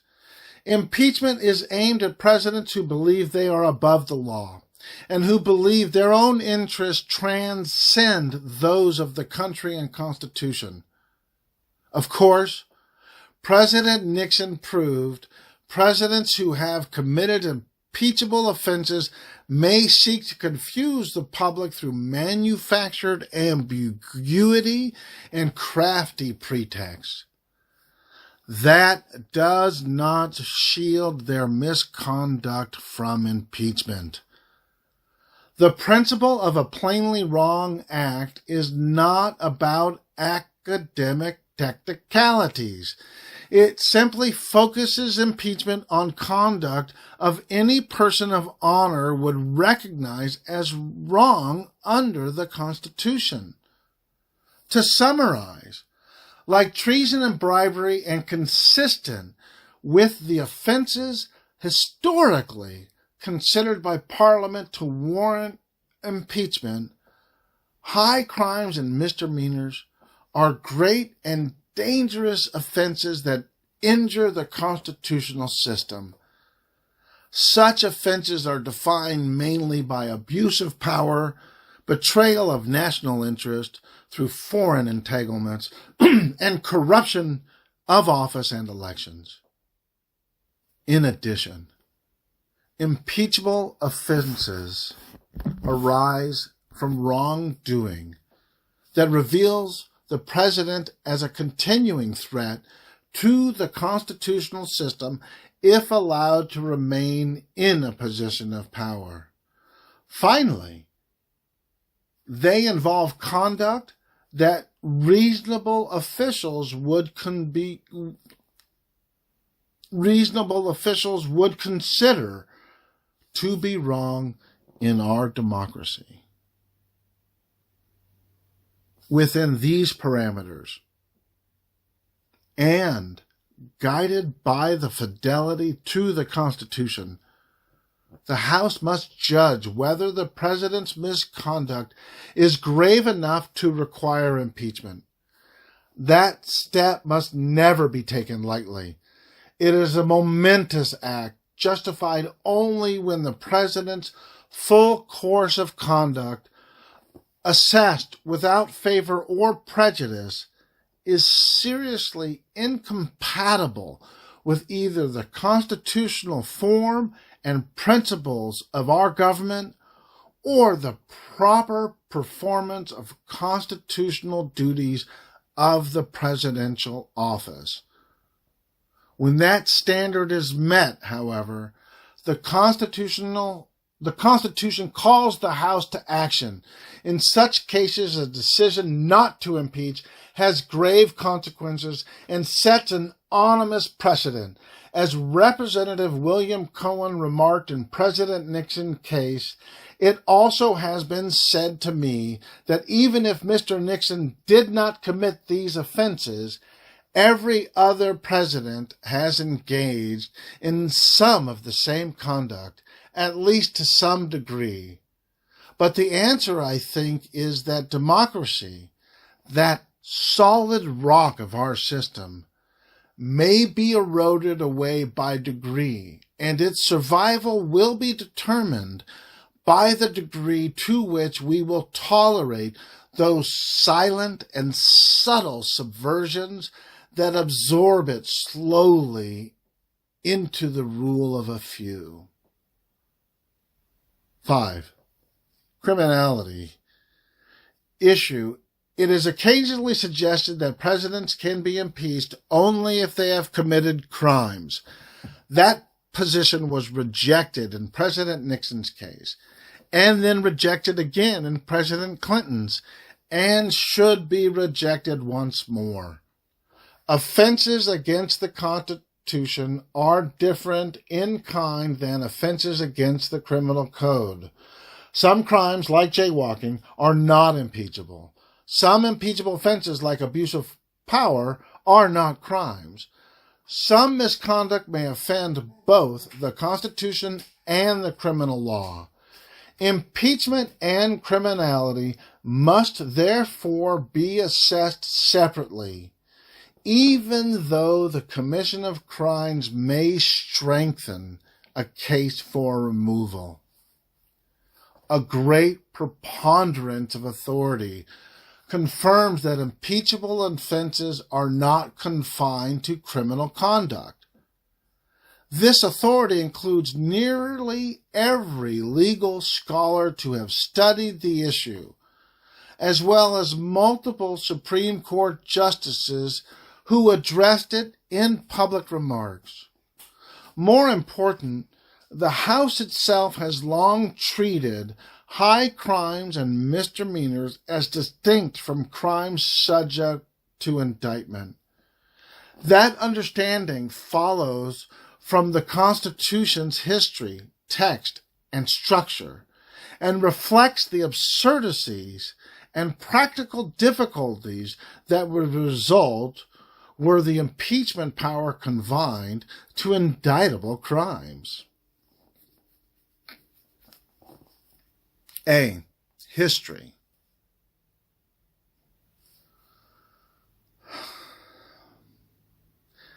If there is one point established by Anglo-American impeachment practice, it is the phrase high crimes and misdemeanors. It's not limited to indictable crimes. As recounted above, Impeachment was conceived in Parliament as a method for controlling abusive royal ministers. Consistent with that purpose, it was not confined to accusations of criminal wrongdoing. Instead, it was applied to many offenses not easily definable by law, such as abuse of power, betrayal of national security, corruption, and neglect of duty, and violating Parliament's constitutional prerogatives. Many officials were impeached for non-criminal wrongs against the British system of government.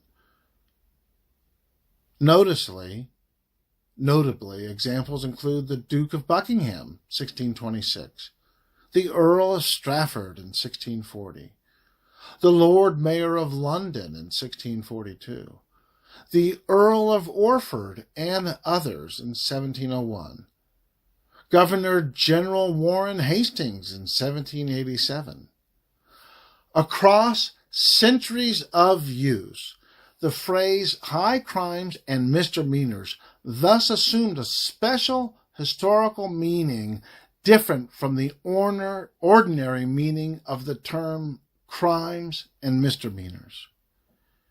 It became a term of art confined to impeachments, without relation to whether an indictment would lie in the particular circumstances. That understanding extended to North America. Here, the impeachment process was used to address diverse misconduct by public officials, ranging from abuse of power and corruption to bribery and betrayal of the revolutionary cause. As one scholar reports, American colonists before the Revolution and American states after the Revolution, but before 1787, all impeached officials for non-criminal conduct. At the Constitutional Convention itself, no delegate linked impeachment to the technicalities of criminal law. On the contrary, the framers invoked an array of broad, adaptable terms as grounds for removal, and when the standard was temporarily narrowed to treason and bribery, Mason objected that it must reach great and dangerous offenses against the Constitution. Here, he cited Burke's call to impeach Hastings, whose acts were not crimes, but instead violated those eternal laws of justice which are rule and our birthright.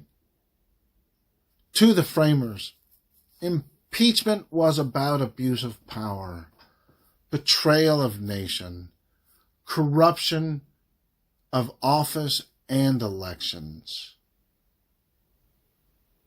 It was meant to guard against these threats in every manifestation known and unknown that might someday afflict the Republic.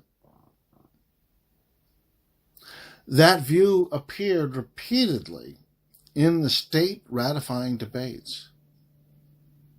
Delegates opined that the president could be impeached if he deviates from his duty or dares to abuse the power vested in him by the people. In North Carolina, Iredell noted that the person convicted in an impeachment proceeding is further liable to a trial at common law and may receive such common law punishment if it is punishable by that law. Emphasis added.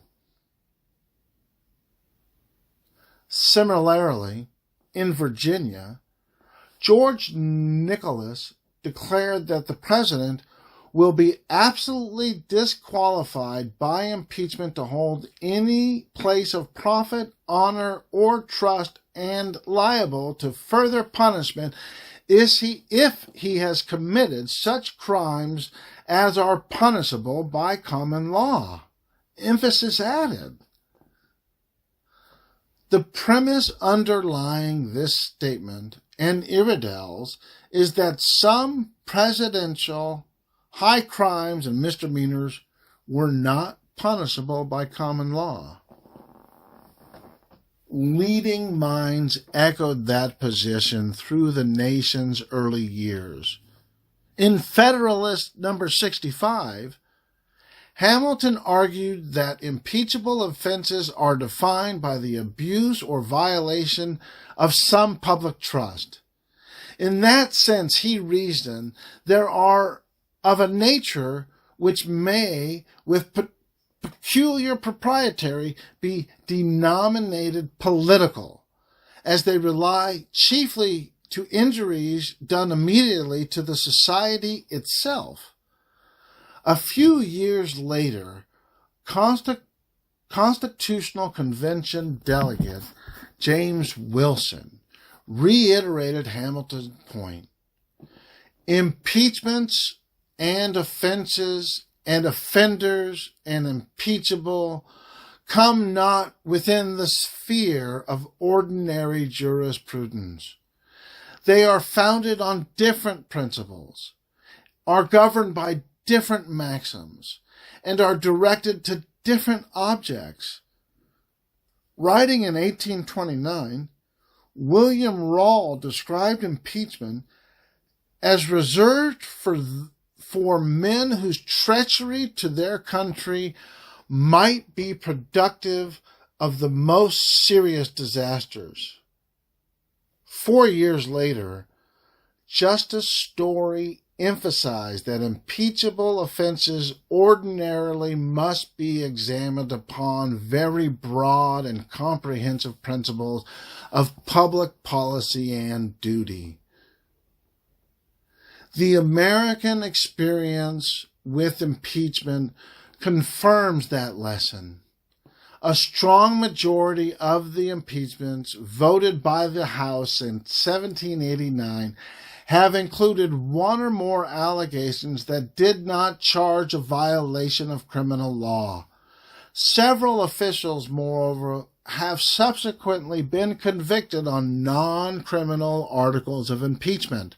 For example, Judge Robert Archibald was removed in 1912 for non-criminal speculation into coal properties, and Judge Halstead Ritter was removed in 1936 for the non-criminal offense of bringing into court into scandal and disrepute. As House Judiciary Committee Chairman Hatton Summers stated explicitly during Judge Ritter's case, we do not assume the responsibility of proving that the respondent is guilty of a crime, as that term is known to criminal jurisprudence. The House has also applied that principle in presidential impeachments. Although President Nixon resigned before the House could consider articles of impeachment against him, the Judiciary's committee allegations encompassed many non-criminal acts.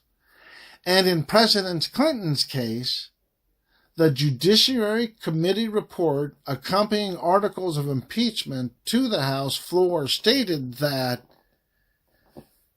the actions of President Clinton do not have to rise to the level of violating the federal statute regarding obstruction of justice in order to justify impeachment. History thus affords exceptionally clear and consistent evidence that impeachable high crimes and misdemeanors are not limited to the violations of the criminal code. B. Constitutional text and structure. That historical conclusion is bolstered by the text and structure of the Constitution. Starting with the text, we must assign weight to the use of the word high.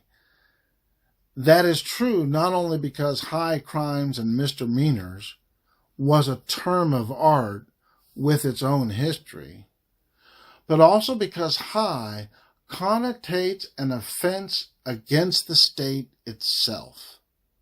Thus, high treason in Britain was an offense against the crown, whereas petite treason was the betrayal of a superior by a subordinate. The framers were aware of this, and when they incorporated high as a limitation on impeachable offenses, signifying only constitutional wrongs.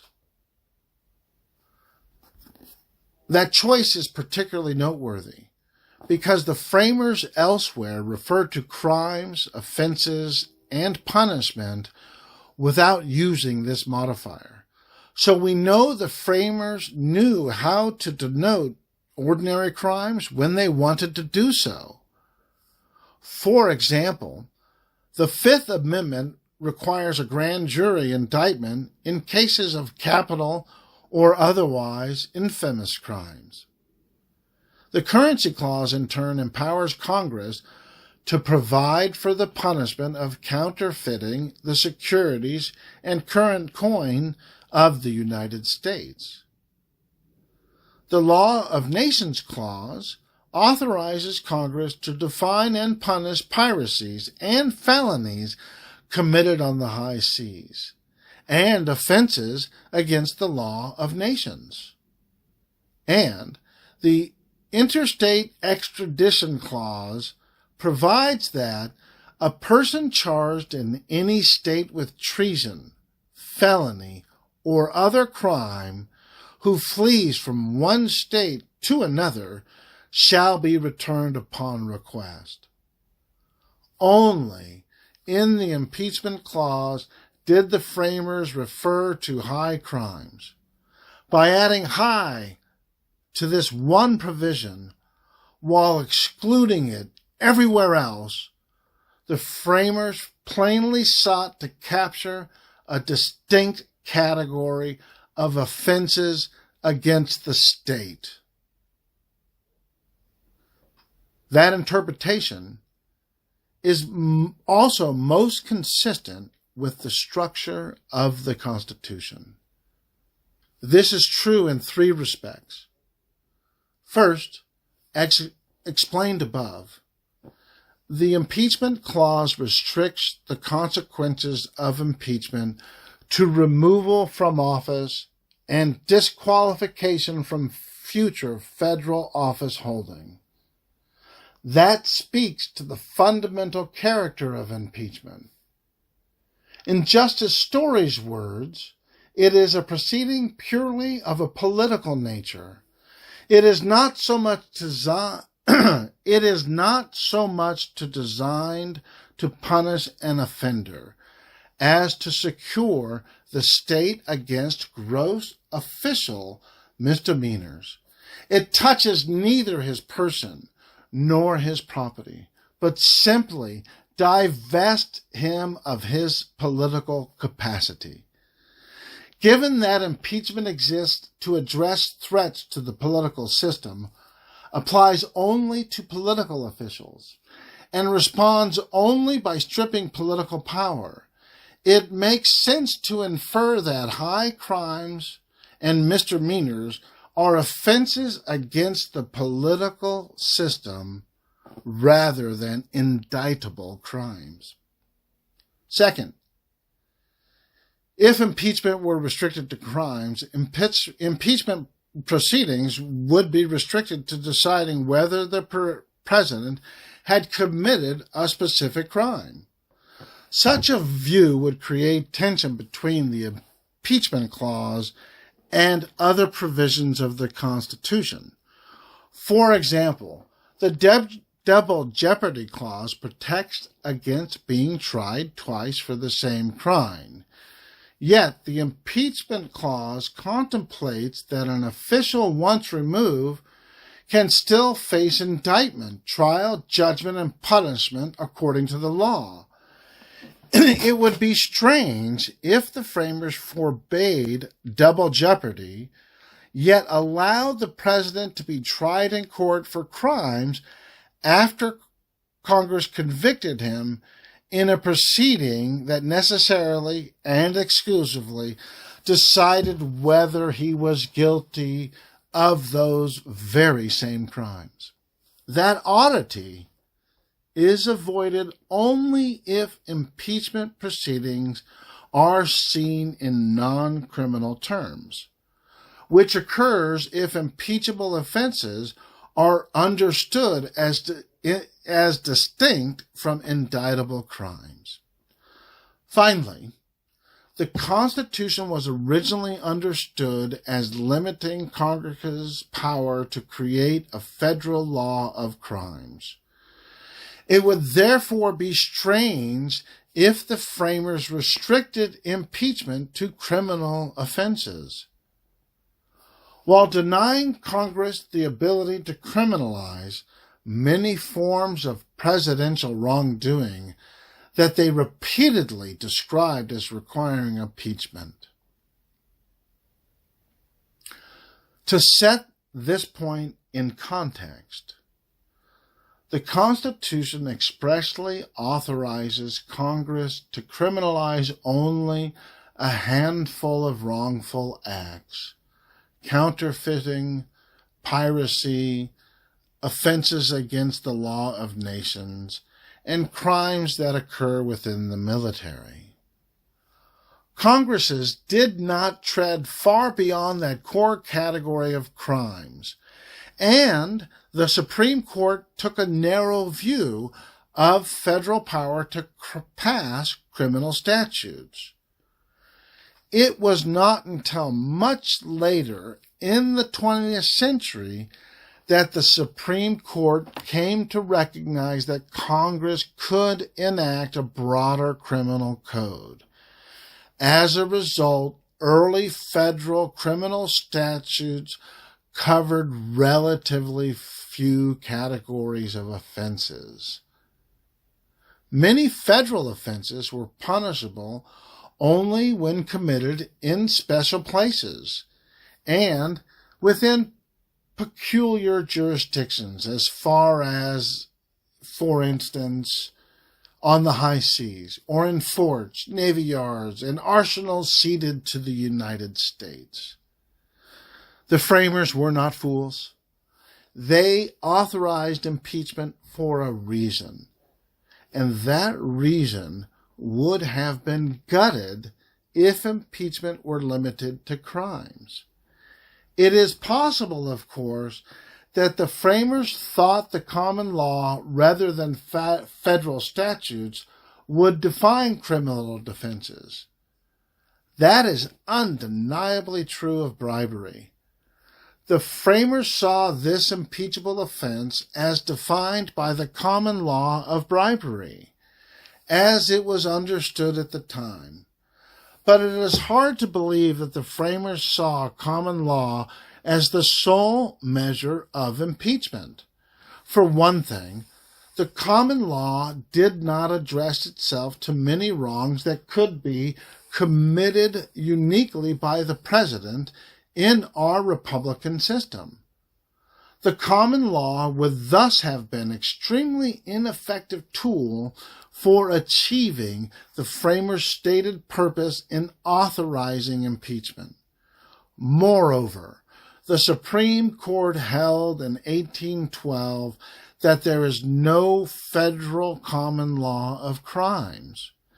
If the framers thought only crimes could be impeachable offenses and hoped common law would describe the relevant crimes, then they made a tragic mistake, and the Supreme Court's 1812 decision ruined their plans for impeachment power.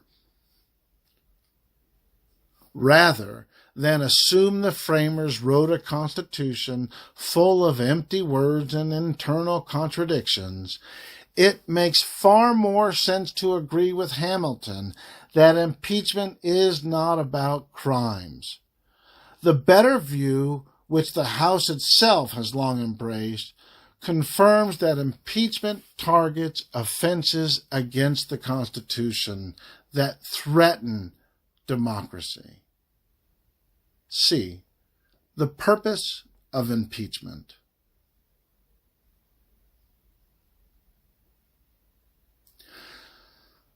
The distinction between impeachable offenses and crimes also follows from the fundamentally different purposes that impeachment and the criminal law serve.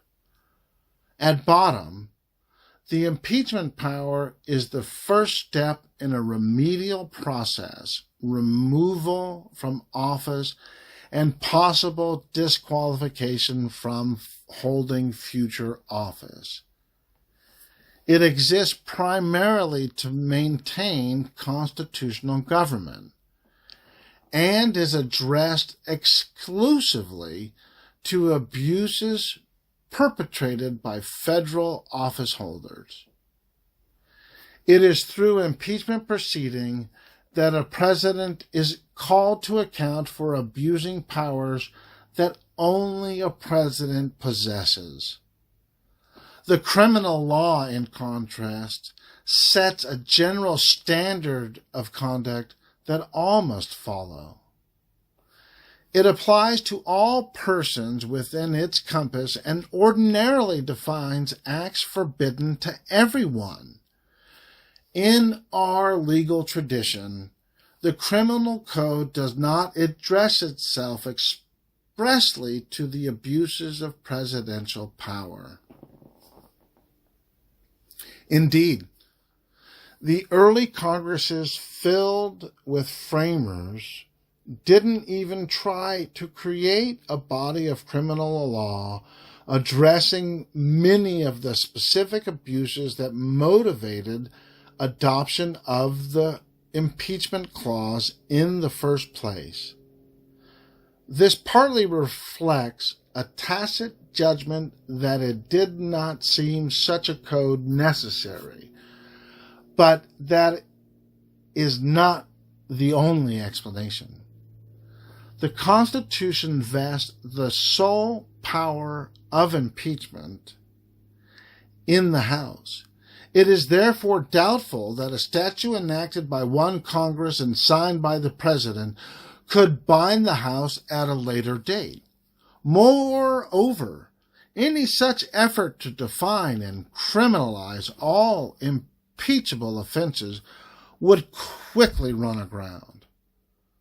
As Justice Story cautioned, impeachable offenses are of so various and complex a character, so utterly incapable of being defined or classified, that the task of positive legislation would be impracticable, if it were not almost absurd to attempt it. There are also general characteristics of the criminal law that make criminality inappropriate as an essential element in impeachable conduct.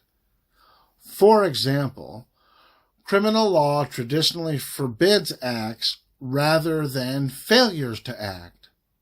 Yet, impeachable conduct may include the serious failure to discharge the affirmative duties imposed on the President by the Constitution. In addition, unlike a criminal case focused on very specific conduct and nothing else, a congressional impeachment proceeding may properly consider a broader course of conduct or scheme that tends to subvert constitutional government. Finally, the application of general criminal statutes to the President may arise constitutional issues that have no bearing on an impeachment proceeding, the whole point of which is to assess whether the President has abused powers in ways requiring his removal from office. For all these reasons, a requirement of criminality would be incompatible with the intent of the framers to provide a mechanism for broad enough to maintain the integrity of constitutional government. Impeachment is a constitutional safety valve. To fulfill this function, it must be flexible enough to cope with exigencies not now foreseeable. D. The limited relevance of criminality. As demonstrated, the president can commit high crimes and misdemeanors without violating criminal law. To conclude otherwise would be to ignore the original meaning and purpose and history of the impeachment power. To subvert the constitutional design of a system of checks and balances, and to leave the nation unnecessarily vulnerable to abusive government officials. Yet, the criminal law is not irrelevant. Our criminal codes identify many terrible acts that would surely warrant removal if committed by the chief executive. Moreover, the president is sworn to uphold the law. If he violates it while grossly abusing power, betraying the national interest through foreign entanglements, or corrupting his office or elections, that weighs in favor of impeaching him. 6. Addressing fallacies about impeachment. Since the House began its impeachment inquiry, a number of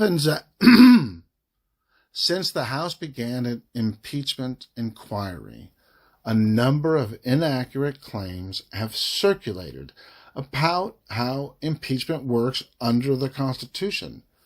To assist the committee in its deliberations, we address 6 issues of potential relevance. 1. The law that governs House procedures for impeachment. 2. The law that governs the evaluation of evidence, including where the president orders defiance of House subpoenas. 3.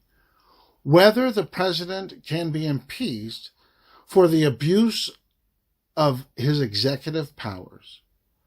Whether the president's claims regarding his motives must be accepted at face value.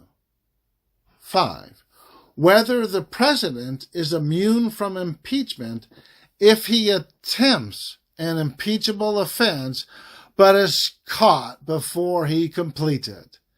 And 6. Whether it is preferable to await the next election when a president has sought to corrupt that very same election. A. The impeachment process. It has been argued that the House has not followed proper procedure in its ongoing impeachment inquiry. We have considered those arguments and find that they lack merit. To start with first principles. The Constitution vests the House with the sole power of impeachment. It also vests the House with the sole power to determine the rules of its proceedings.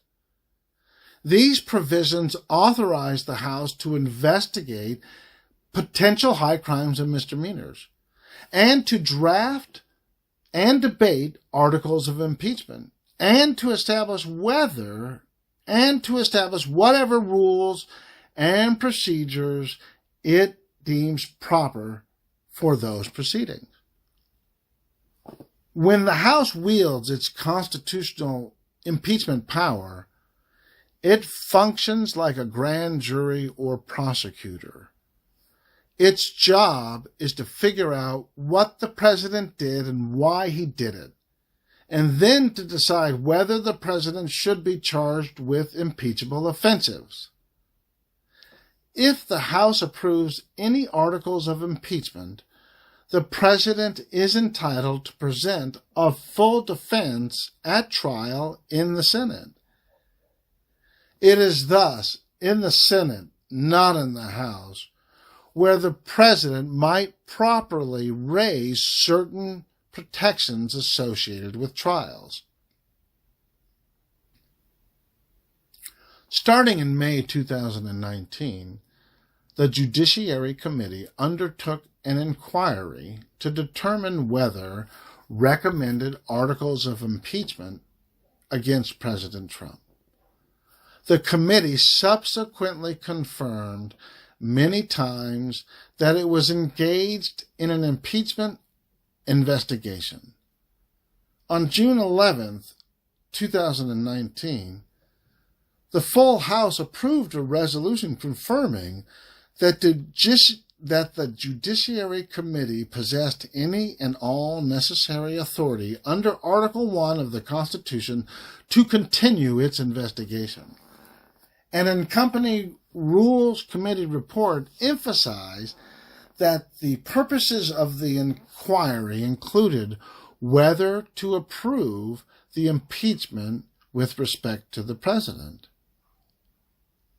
As the Judiciary Committee continued with its investigation, evidence came to light that President Trump may have grossly abused his power of office in dealing with Ukraine.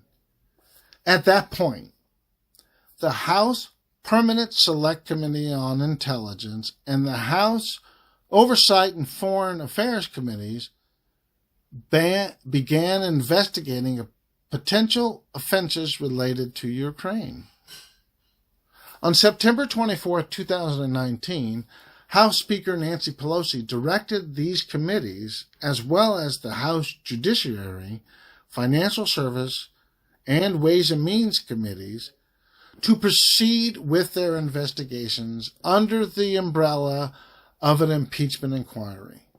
Finally, on October 31, 2019, the full House approved House Resolution 660, which directed the 6 committees to continue their ongoing investigations as part of the existing House of Representatives inquiry whether sufficient grounds exist for the House of Representatives to exercise its constitutional powers to impeach Donald John Trump, President of the United States of America.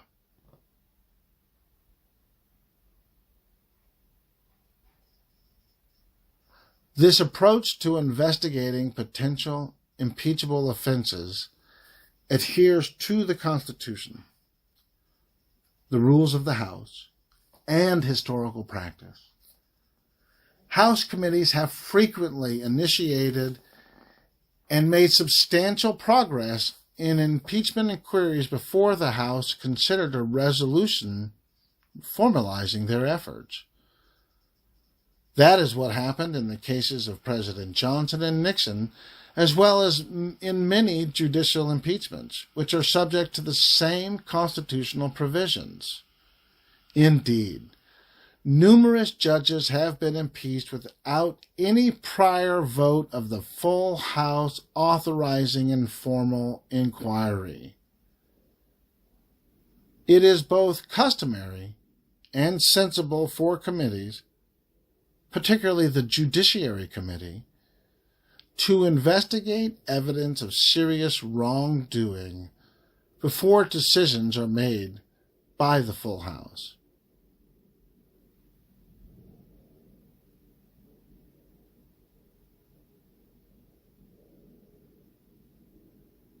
In such investigations, the House's initial task is to gather evidence, as is true of virtually any competent investigation, whether governmental or private.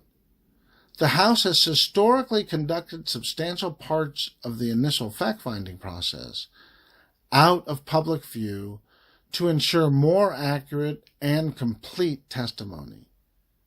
In President Nixon's case, for instance, only the Judiciary Committee Chairman, ranking member, and committee staff had access to material gathered by the impeachment inquiry in the first several months.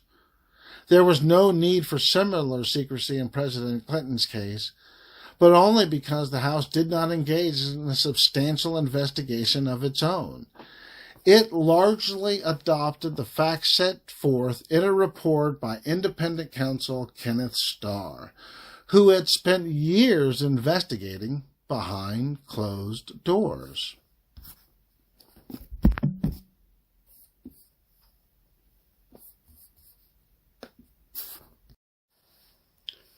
When grand juries and prosecutors investigate wrongdoing by private citizens and public officials, the person under investigation has no right to participate in the examination of witnesses and evidence that precedes a decision on whether to file charges.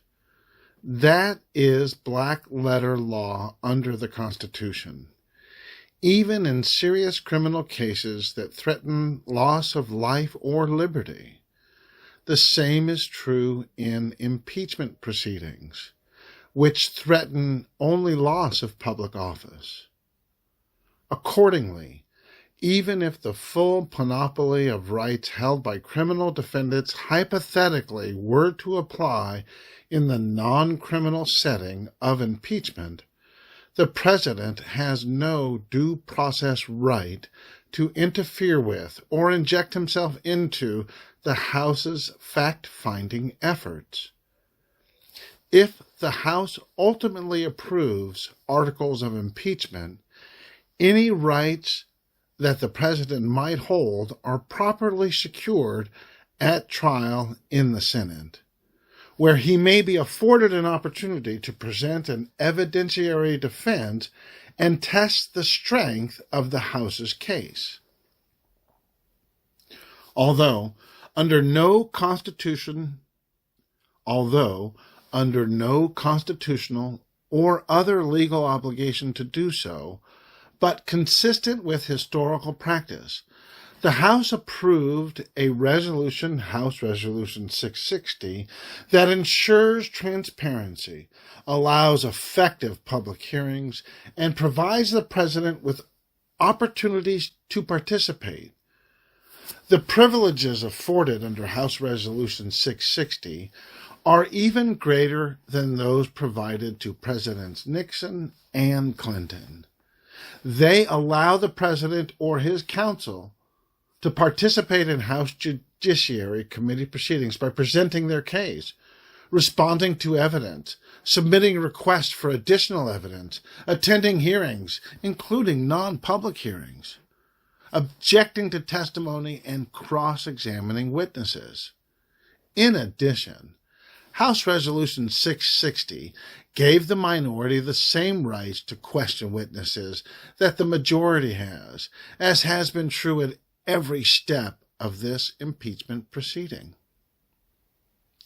The impeachment inquiry concerning President Trump has thus complied in every respect with the Constitution, the rules of the House, and the historic practice of the House. B. Evidentiary considerations and presidential obstruction. The House impeachment inquiry has complied. The House impeachment inquiry has compiled substantial direct and circumstantial evidence bearing on the question whether President Trump may have committed impeachable offenses. President Trump has objected that some of this evidence comes from witnesses lacking first-hand knowledge of his conduct. In the same breath, though, he has ordered witnesses with first-hand knowledge to defy House subpoenas for testimony and documents, and has done so in a categorical, unqualified manner. President Trump's evidentiary challenges are misplaced as a matter of constitutional law and common sense. The Constitution does not prescribe rules of evidence for impeachment proceedings in the House or Senate. consistent with its sole powers to impeach and to determine the rules of its proceedings, the House is constitutionally authorized to consider any evidence that it believes may illuminate the issues before it. At this fact-finding stage, no technical rules of evidence apply, and evidence may come from investigations by committee staff, from grand jury matter made available to the committee, or from any other source. The House may thus subpoena documents, call witnesses, hold hearings, make legal determinations, and undertake any other activities necessary to fulfill its mandate. When deciding whether to bring charges against the President, the House is not restricted by the Constitution in deciding which evidence to consider or how much weight to afford it. Indeed, were rules of evidence to apply anywhere, it would be in the Senate, where impeachments are tried. Yet the Senate does not treat the law of evidence as controlling as such trials. As one scholar explains, rules of evidence were elaborated primarily to hold juries within narrow limits. They have no place in the impeachment process. Both the House and the Senate ought to hear and consider all evidence which seems relevant without regard to technical rules. Senators, in any case, continually exposed to hearsay evidence. They cannot be sequestered and kept away from newspapers like a jury. Instead of adopting abstract or inflexible rules, the House and Senate have long relied on their common sense and good judgment to assess evidence in impeachments. When evidence is relevant, but there is reason to question its reliability, those considerations affect how much weight the evidence is given, not whether it can be considered at all. Here, the factual record is formidable and includes many forms of highly reliable evidence. It goes without saying, however, that the record might be more expansive if the House had full access to the documents and testimony it has lawfully subpoenaed from government officials. The reason the House lacks such access is an unprecedented decision by President Trump to order a total blockade of the House impeachment inquiry. In contrast, the conduct of prior chief executives illustrates the length to which they complied with impeachment inquiries. As President James Polk conceded, the power of the House in cases of impeachment would penetrate into the most secret recesses of the executive departments and could command the attendance of any and every agent of the government and compel them to produce all papers, public or private, official or unofficial, and to testify on oath to all facts within their knowledge. Decades later, when the House conducted an impeachment inquiry into President Johnson, it interviewed cabinet officials and presidential aides, obtained extensive records, and heard testimony about conversations with presidential advisors.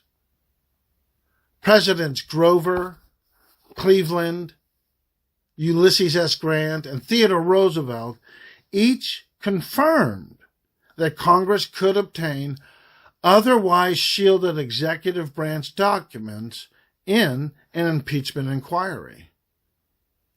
And in President Nixon's case, where the president's refusal to turn over tapes led to an article of impeachment, the House Judiciary Committee still heard testimony from his chief of staff, H.R. Haldeman, special counsel Charles Colson, personal attorney Herbert Kalmbach, and deputy assistant Alexander Butterfield.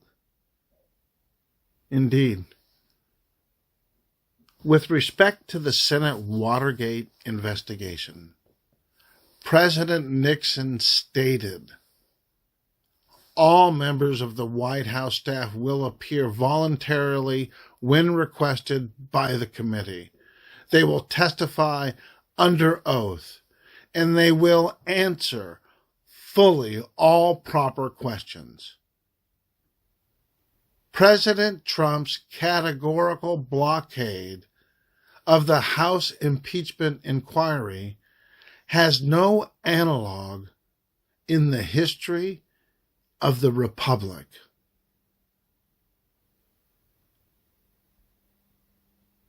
As a matter of constitutional law, the House may properly conclude that a president's obstruction of Congress is relevant to assessing the evidentiary record in an impeachment inquiry. For centuries, courts have recognized that when a party has relevant evidence within his control, which he fails to produce, that failure gives rise to an inference that the evidence is unfavorable to him. Moreover, it is routine for courts to draw adverse inferences where a party acts in bad faith to conceal or destroy evidence or preclude witnesses from testifying.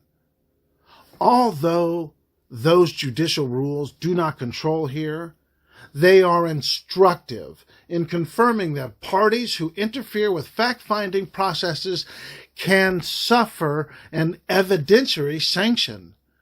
Consistent with that common sense principle, the House has informed the administration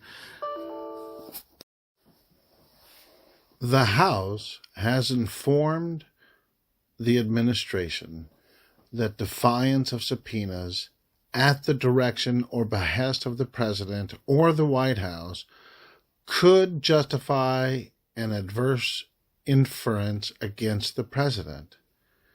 In light of President Trump's unlawful and unqualified direction that governmental officials violate their legal responsibilities to Congress, as well as his pattern of witness intimidation, the House may reasonably infer that their testimony would be harmful to the President, or at least not exculpatory.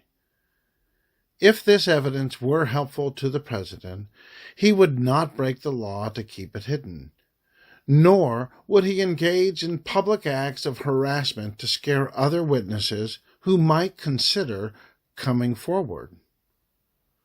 One noteworthy result of President Trump's obstruction is that the House has been improperly denied testimony by certain government officials who could have offered first-hand accounts of relevant events. That does not leave the House at sea. There is still robust evidence, both documentary and testimonial, bearing directly on his conduct and motives. But, especially given the President's obstruction of Congress, the House is free, under the Constitution, to consider reliable testimony from officials who overheard or later learned about statements by the President to witnesses whose testimony has been blocked. To summarize, just like grand jurors and prosecutors, the House is not subject to rigid evidentiary rules in deciding whether to approve articles. Members of the House are trusted to fairly weigh evidence in an impeachment inquiry. Where the President illegally seeks to obstruct such an inquiry, the House is free to infer that evidence blocked from its view is harmful to the President's position. It is also free to rely on other relevant, reliable evidence that illuminates the ultimate factual issues. The President has no right to defy an impeachment inquiry and then demand that the House turn back because it lacks the very evidence he unlawfully concealed. If anything, such conduct confirms that the President sees himself as above the law and may therefore bear on the question of impeachment. C. Abuse of presidential power is impeachable. The powers of the President are immense, but they are not absolute. That principle applies to the current President just as it applied to his predecessors. President Nixon erred in asserting that when the President doesn't, that means it is not illegal. And President Trump was equally mistaken when he declared that he had the right to do whatever I want as president. The Constitution always matches power with constraint. That is true even of powers vested exclusively in the chief executive. If those powers are invoked for corrupt reasons or in an abusive manner that threatens harm to constitutional governance, the President is subject to impeachment for high crimes and misdemeanors. This conclusion follows from the Constitution's history and structure. As explained above, the framers created a formidable presidency, which they entrusted with the executive power and had a host of additional authorities. For example, the President alone can confer pardons, sign or veto legislation, recognize foreign nations, serve as commander-in-chief of the armed forces, and appoint or remove principal officers. The President also plays a significant, though not exclusive, role in conducting diplomacy, supervising law enforcement, and protecting national security. These are daunting powers for any one person to wield. If put to nefarious ends, they could wreak havoc on our democracy. The framers knew this. Fearful of tyranny in all its forms, they saw impeachment as a necessary guarantee that presidents could be held accountable for how they exercised executive power. Many delegates at the Constitutional Convention and state ratifying conventions made this point, including Madison, Randolph, Pinckney, Stillman, and Iredell. Their view was widely shared. As James Wilson observed in Pennsylvania, we have a responsibility in the person of our president, who is possessed of power, since far from being above the laws, he is amenable to them, by impeachment. Hamilton struck the same note. In Federalist number 70, he remarked that the Constitution affords Americans the greatest security that they can have for the faithful exercise of any delegated power, including the power to discover with facility and clearness any misconduct requiring removal from office. Impeachment and executive power were thus closely intertwined in the framers' constitutional plan. The president could be vested with awesome power, but only because he faced removal from office for grave abuses. The architects of checks and balances meant no exceptions to this rule. There is no power in the Constitution that a president can exercise immune from legal consequence. The existence of any such unchecked and uncheckable authority in the federal government would offend the bedrock principle that nobody is above the law. It would also upend the reasons why our framers wrote impeachment into the Constitution.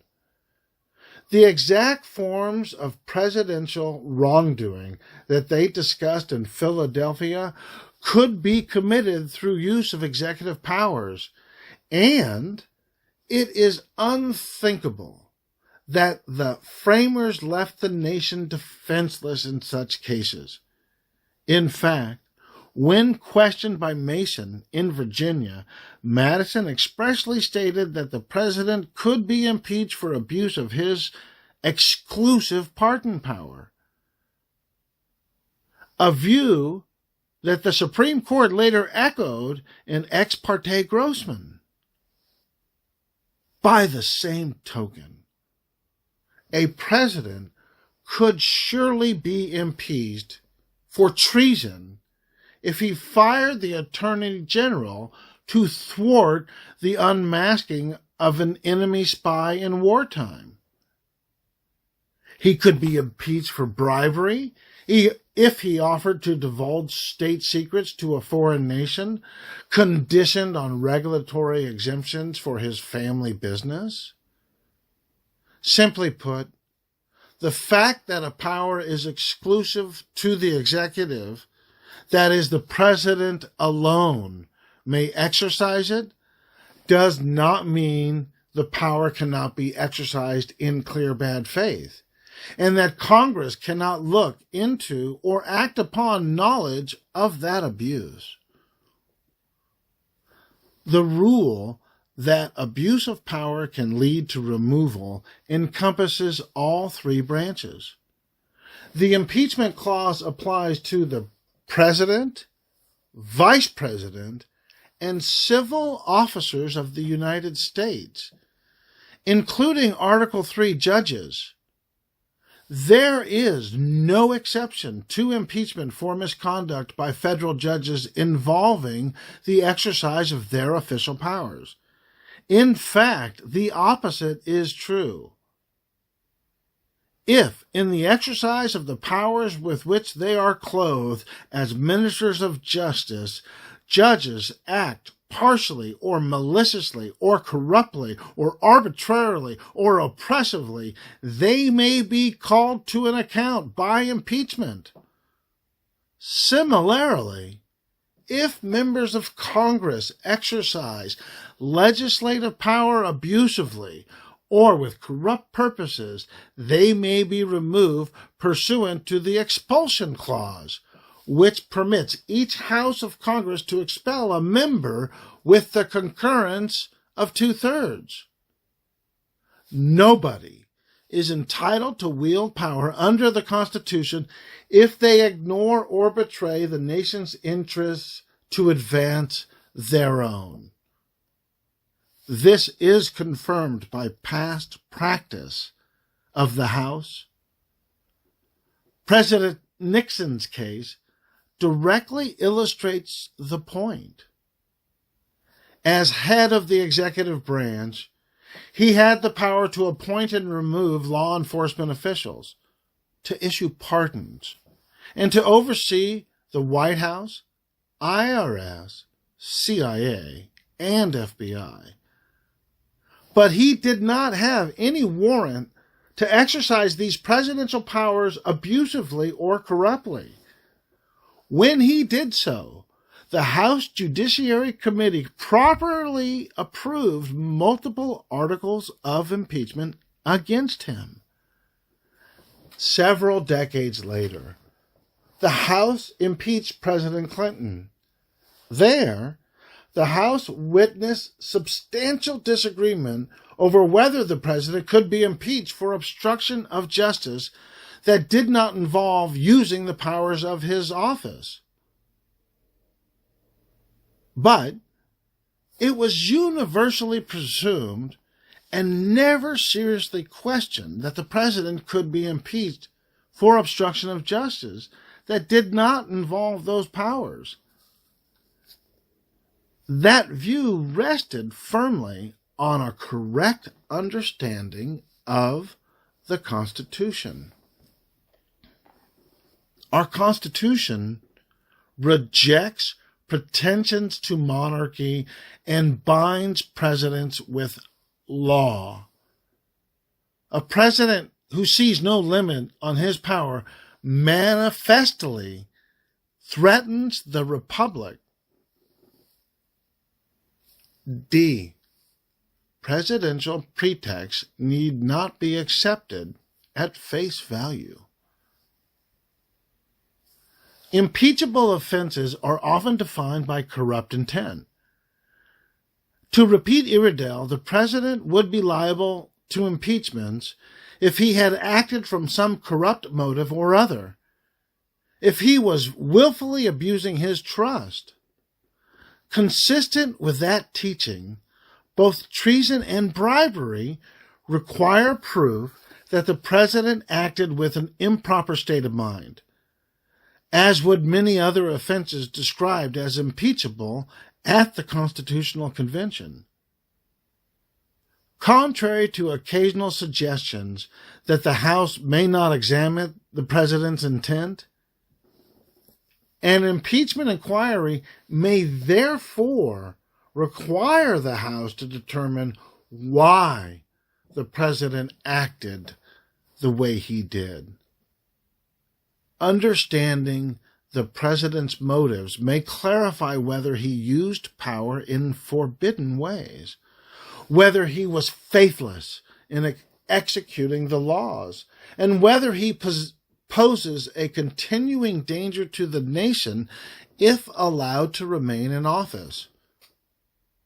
When the House probes a president's state of mind, its mandate is to find the facts. There is no room for legal fictions or lawyerly tricks that distort a clear assessment of the president's thinking. That means evaluating the president's explanations to see if they ring true. The question is not whether the president's conduct could have resulted from innocent motives. It is whether the president's real reasons, the ones actually in his mind as he exercised power, were legitimate. The framers designed impeachment to root out abuse and corruption. Even when a president masks improper intent with cover stories.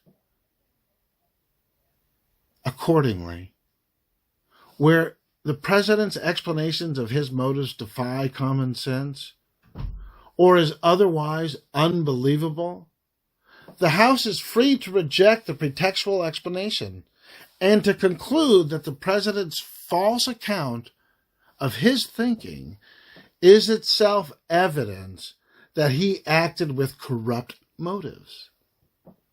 The president's honesty in an impeachment inquiry, or his lack thereof, can thus shed light on the underlying issue.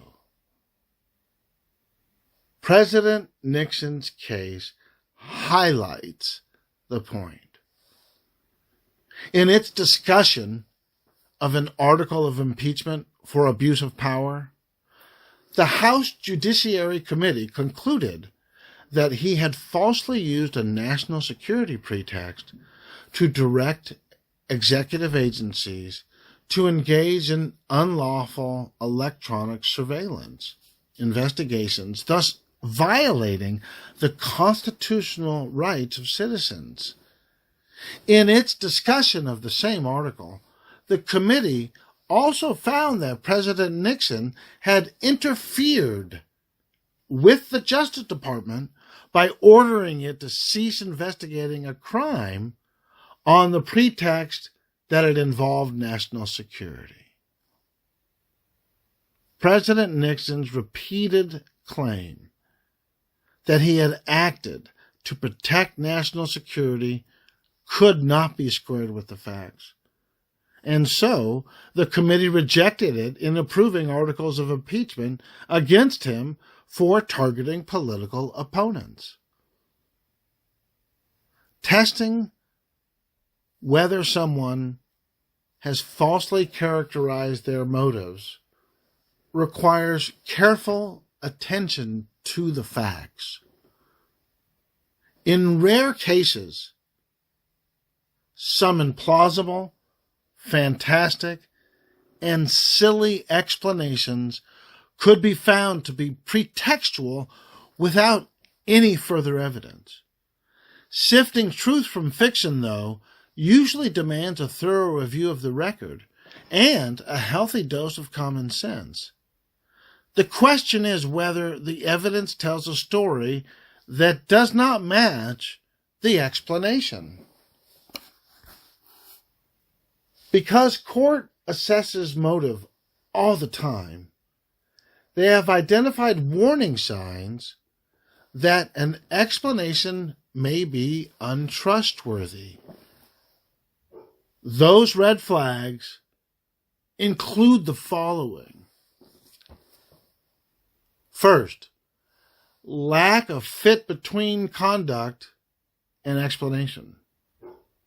This exists when somebody claims they were trying to achieve a specific goal, but then engaged in conduct poorly tailored to achieving it.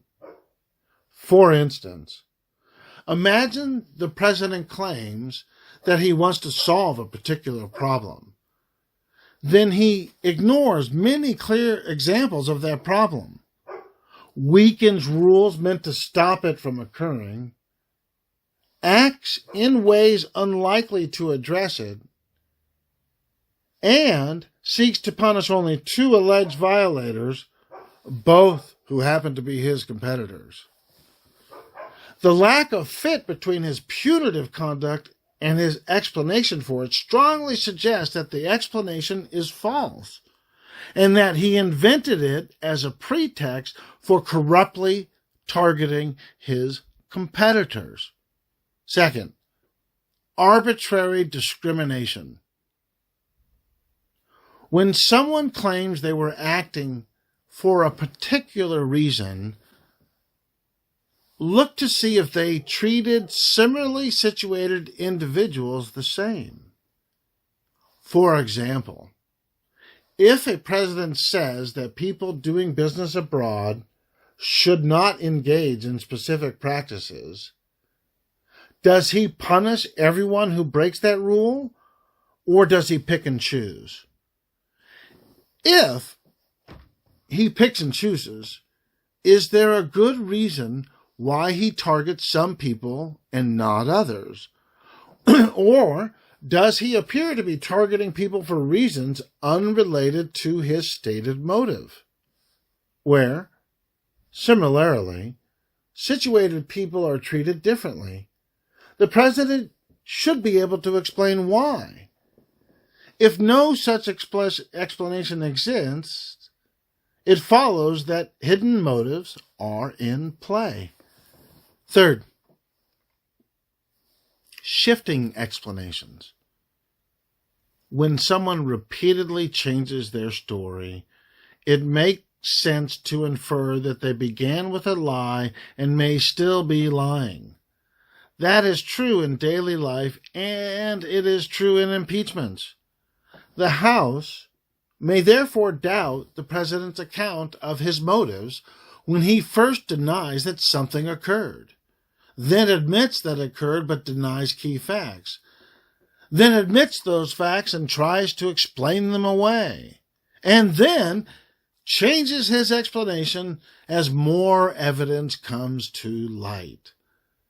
Simply stated, the House is not required to exhibit a naivete from which ordinary citizens are free. Fourth, irregular decision-making.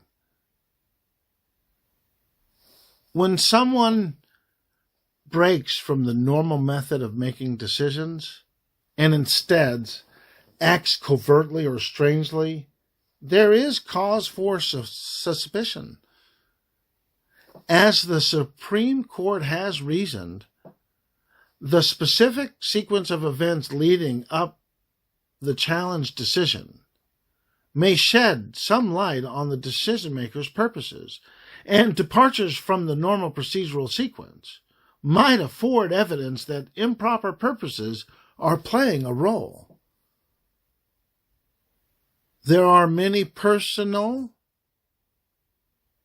and procedures in place to ensure sound decision-making in the executive branch. When they are ignored or replaced by secretive, irregular channels, the House must closely scrutinize presidential conduct. Finally, explanations based on falsehoods, where someone explains why they acted a certain way, but the explanation depends on demonstrably false facts, then their explanation is suspect.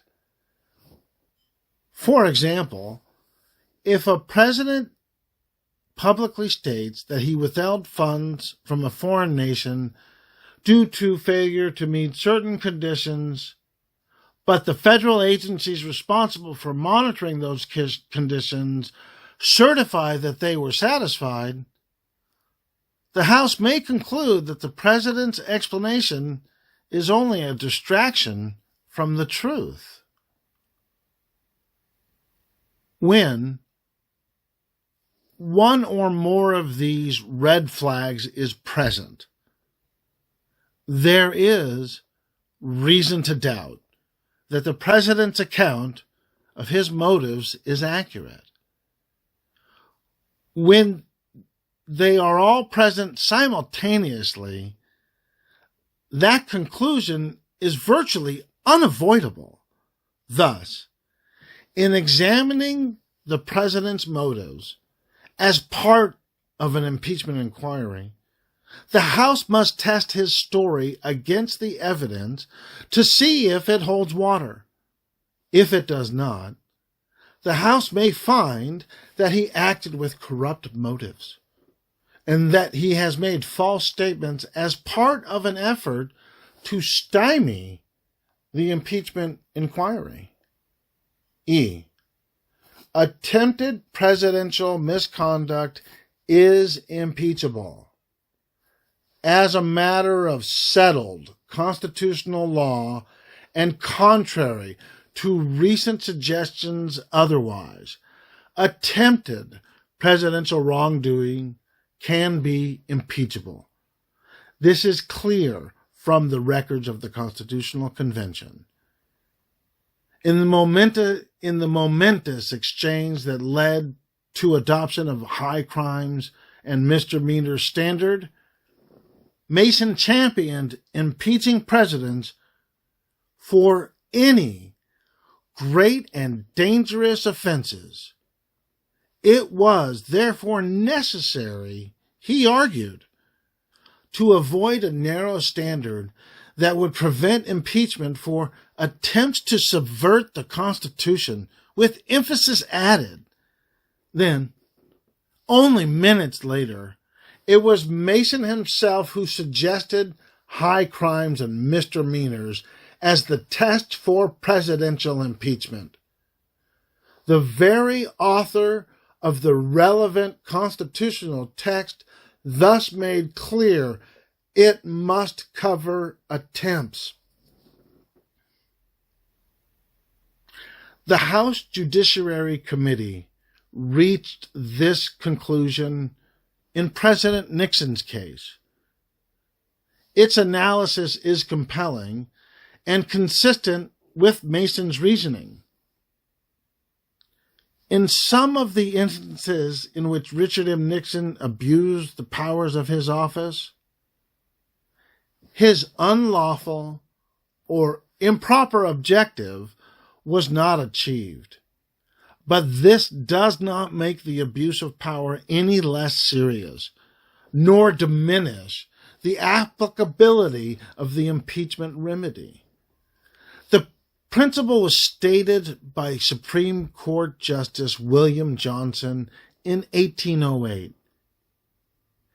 If an officer attempts an act inconsistent with the duties of his station, it is presumed that the failure of the attempt would not exempt him from liability to impeachment. Should a president head a conspiracy for the usurpation of absolute power, it is hoped that no one will contend that defeating his machinations would restore him to innocence. Gilchrist versus Collector of Charleston, case 355-365, number 5420 C, DSC 1808, in parentheses and all that stuff. Adhering to this legal analysis, the committee approved articles of impeachment against President Nixon that encompassed acts of attempted wrongdoing that went nowhere or were thwarted. That includes President Nixon's attempt to block an investigation by the Patman Committee into the Watergate break-ins, his attempt to block testimony by former aides, his attempt to narrow and divert the Senate Select Committee's investigation, and his attempt to have the IRS open tax audits of 575 members of George McGovern's staff and contributors to his campaign at a time when McGovern was President Nixon's political opponent in the upcoming 1972 presidential election. Moreover, the article of impeachment against President Nixon for abuse of power charged that he attempted to prejudice the constitutional right of an accused to a fair trial. History thus confirms that defiance by his own aides do not afford the president a defense to impeachment. The nation is not required to cross its fingers and hope White House staff will persist in ignoring or sidelining a president who orders them to execute high crimes and misdemeanors.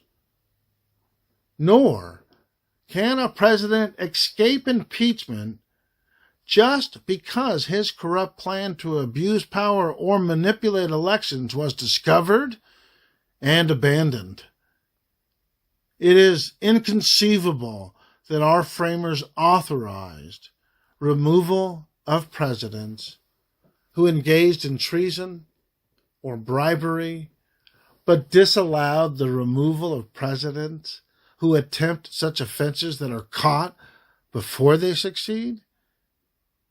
Moreover, a president who takes concrete steps towards engaging in impeachable conduct is not entitled to any benefit of the doubt. As one scholar remarks in the context of attempts to manipulate elections, when a substantial attempt is made by a candidate to procure the presidency by corrupt means, we may presume that he at least thought this would make a difference in the outcome. And thus, we should resolve any doubts as to the effects of his efforts against him. Common sense confirms what the law provides. A president may be impeached where he attempts a grave abuse of power, is caught along the way, abandons his plan, and subsequently seeks to conceal his wrongdoing. A president who attempts impeachable offenses will surely attempt them again. The impeachment power exists so that the nation can remove such presidents from power before their attempts finally succeed. F. Impeachment is part of democratic governance. As House Judiciary Committee Peter Rodino emphasized in 1974, it is under our Constitution, the supreme law of our land, that we proceed through the sole power of impeachment. Impeachment is part of democratic constitutional governance, not an exception to it. It results in the president's removal from office only when a majority of the House and then a supermajority of the Senate conclude that he has engaged in sufficiently grave misconduct, that his term in office must be brought to an early end. This process does not nullify the last election. No president is entitled to persist in office after committing high crimes and misdemeanors. And no voter is entitled to expect that their preferred candidate will do so. Under the Constitution, when a president engages in great and dangerous offenses against the nation, thus betraying their oath of office, impeachment and removal by Congress may be necessary to protect our democracy. The framers considered relying solely on elections rather than impeachment to remove wayward presidents, but they overwhelmingly rejected that position. As Madison warned, waiting so long might be fatal to the republic, particularly where the president's misconduct is aimed at corrupting our democracy. Relying on elections to solve the problem is insufficient. It makes no sense to wait for the ballot box when a president stands accused of interfering with elections and is poised to do so again. Numerous framers spoke directly to this point at the Constitutional Convention. Impeachment is the remedy for a president who will do anything, legal or not, to remain in office. Allowing the president a free pass is thus the wrong move when he is caught trying to corrupt elections in the final year of his first 4-year term, just as he prepares to face the voters. Holding the president accountable for high crimes and misdemeanors not only upholds our democracy, but also vindicates the separation of powers. Representative Castermeyer explained this well in 1974. The power of impeachment is not intended to obstruct or weaken the office of the presidency. It is intended as a final remedy against executive excess, and it is the obligation of the Congress to defend a democratic society against a chief executive who might be corrupt. The impeachment power thus restores balance and order when presidential misconduct threatens constitutional governance. 7. Conclusion. As Madison recognized, in framing a government which is to be administered by men over men, the great difficulty lies in this: you must first enable the government to control the governed, and in the next place oblige it to control itself. Impeachment is the House's last and most extraordinary resort when faced with a president who threatens our constitutional system.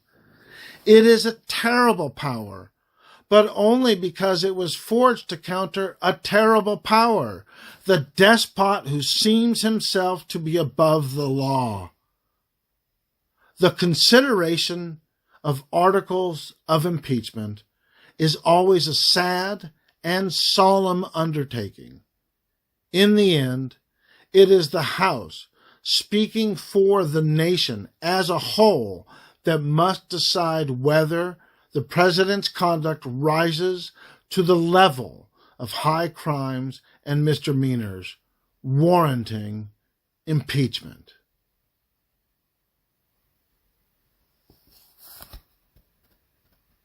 Thank you for listening. This is a very important document.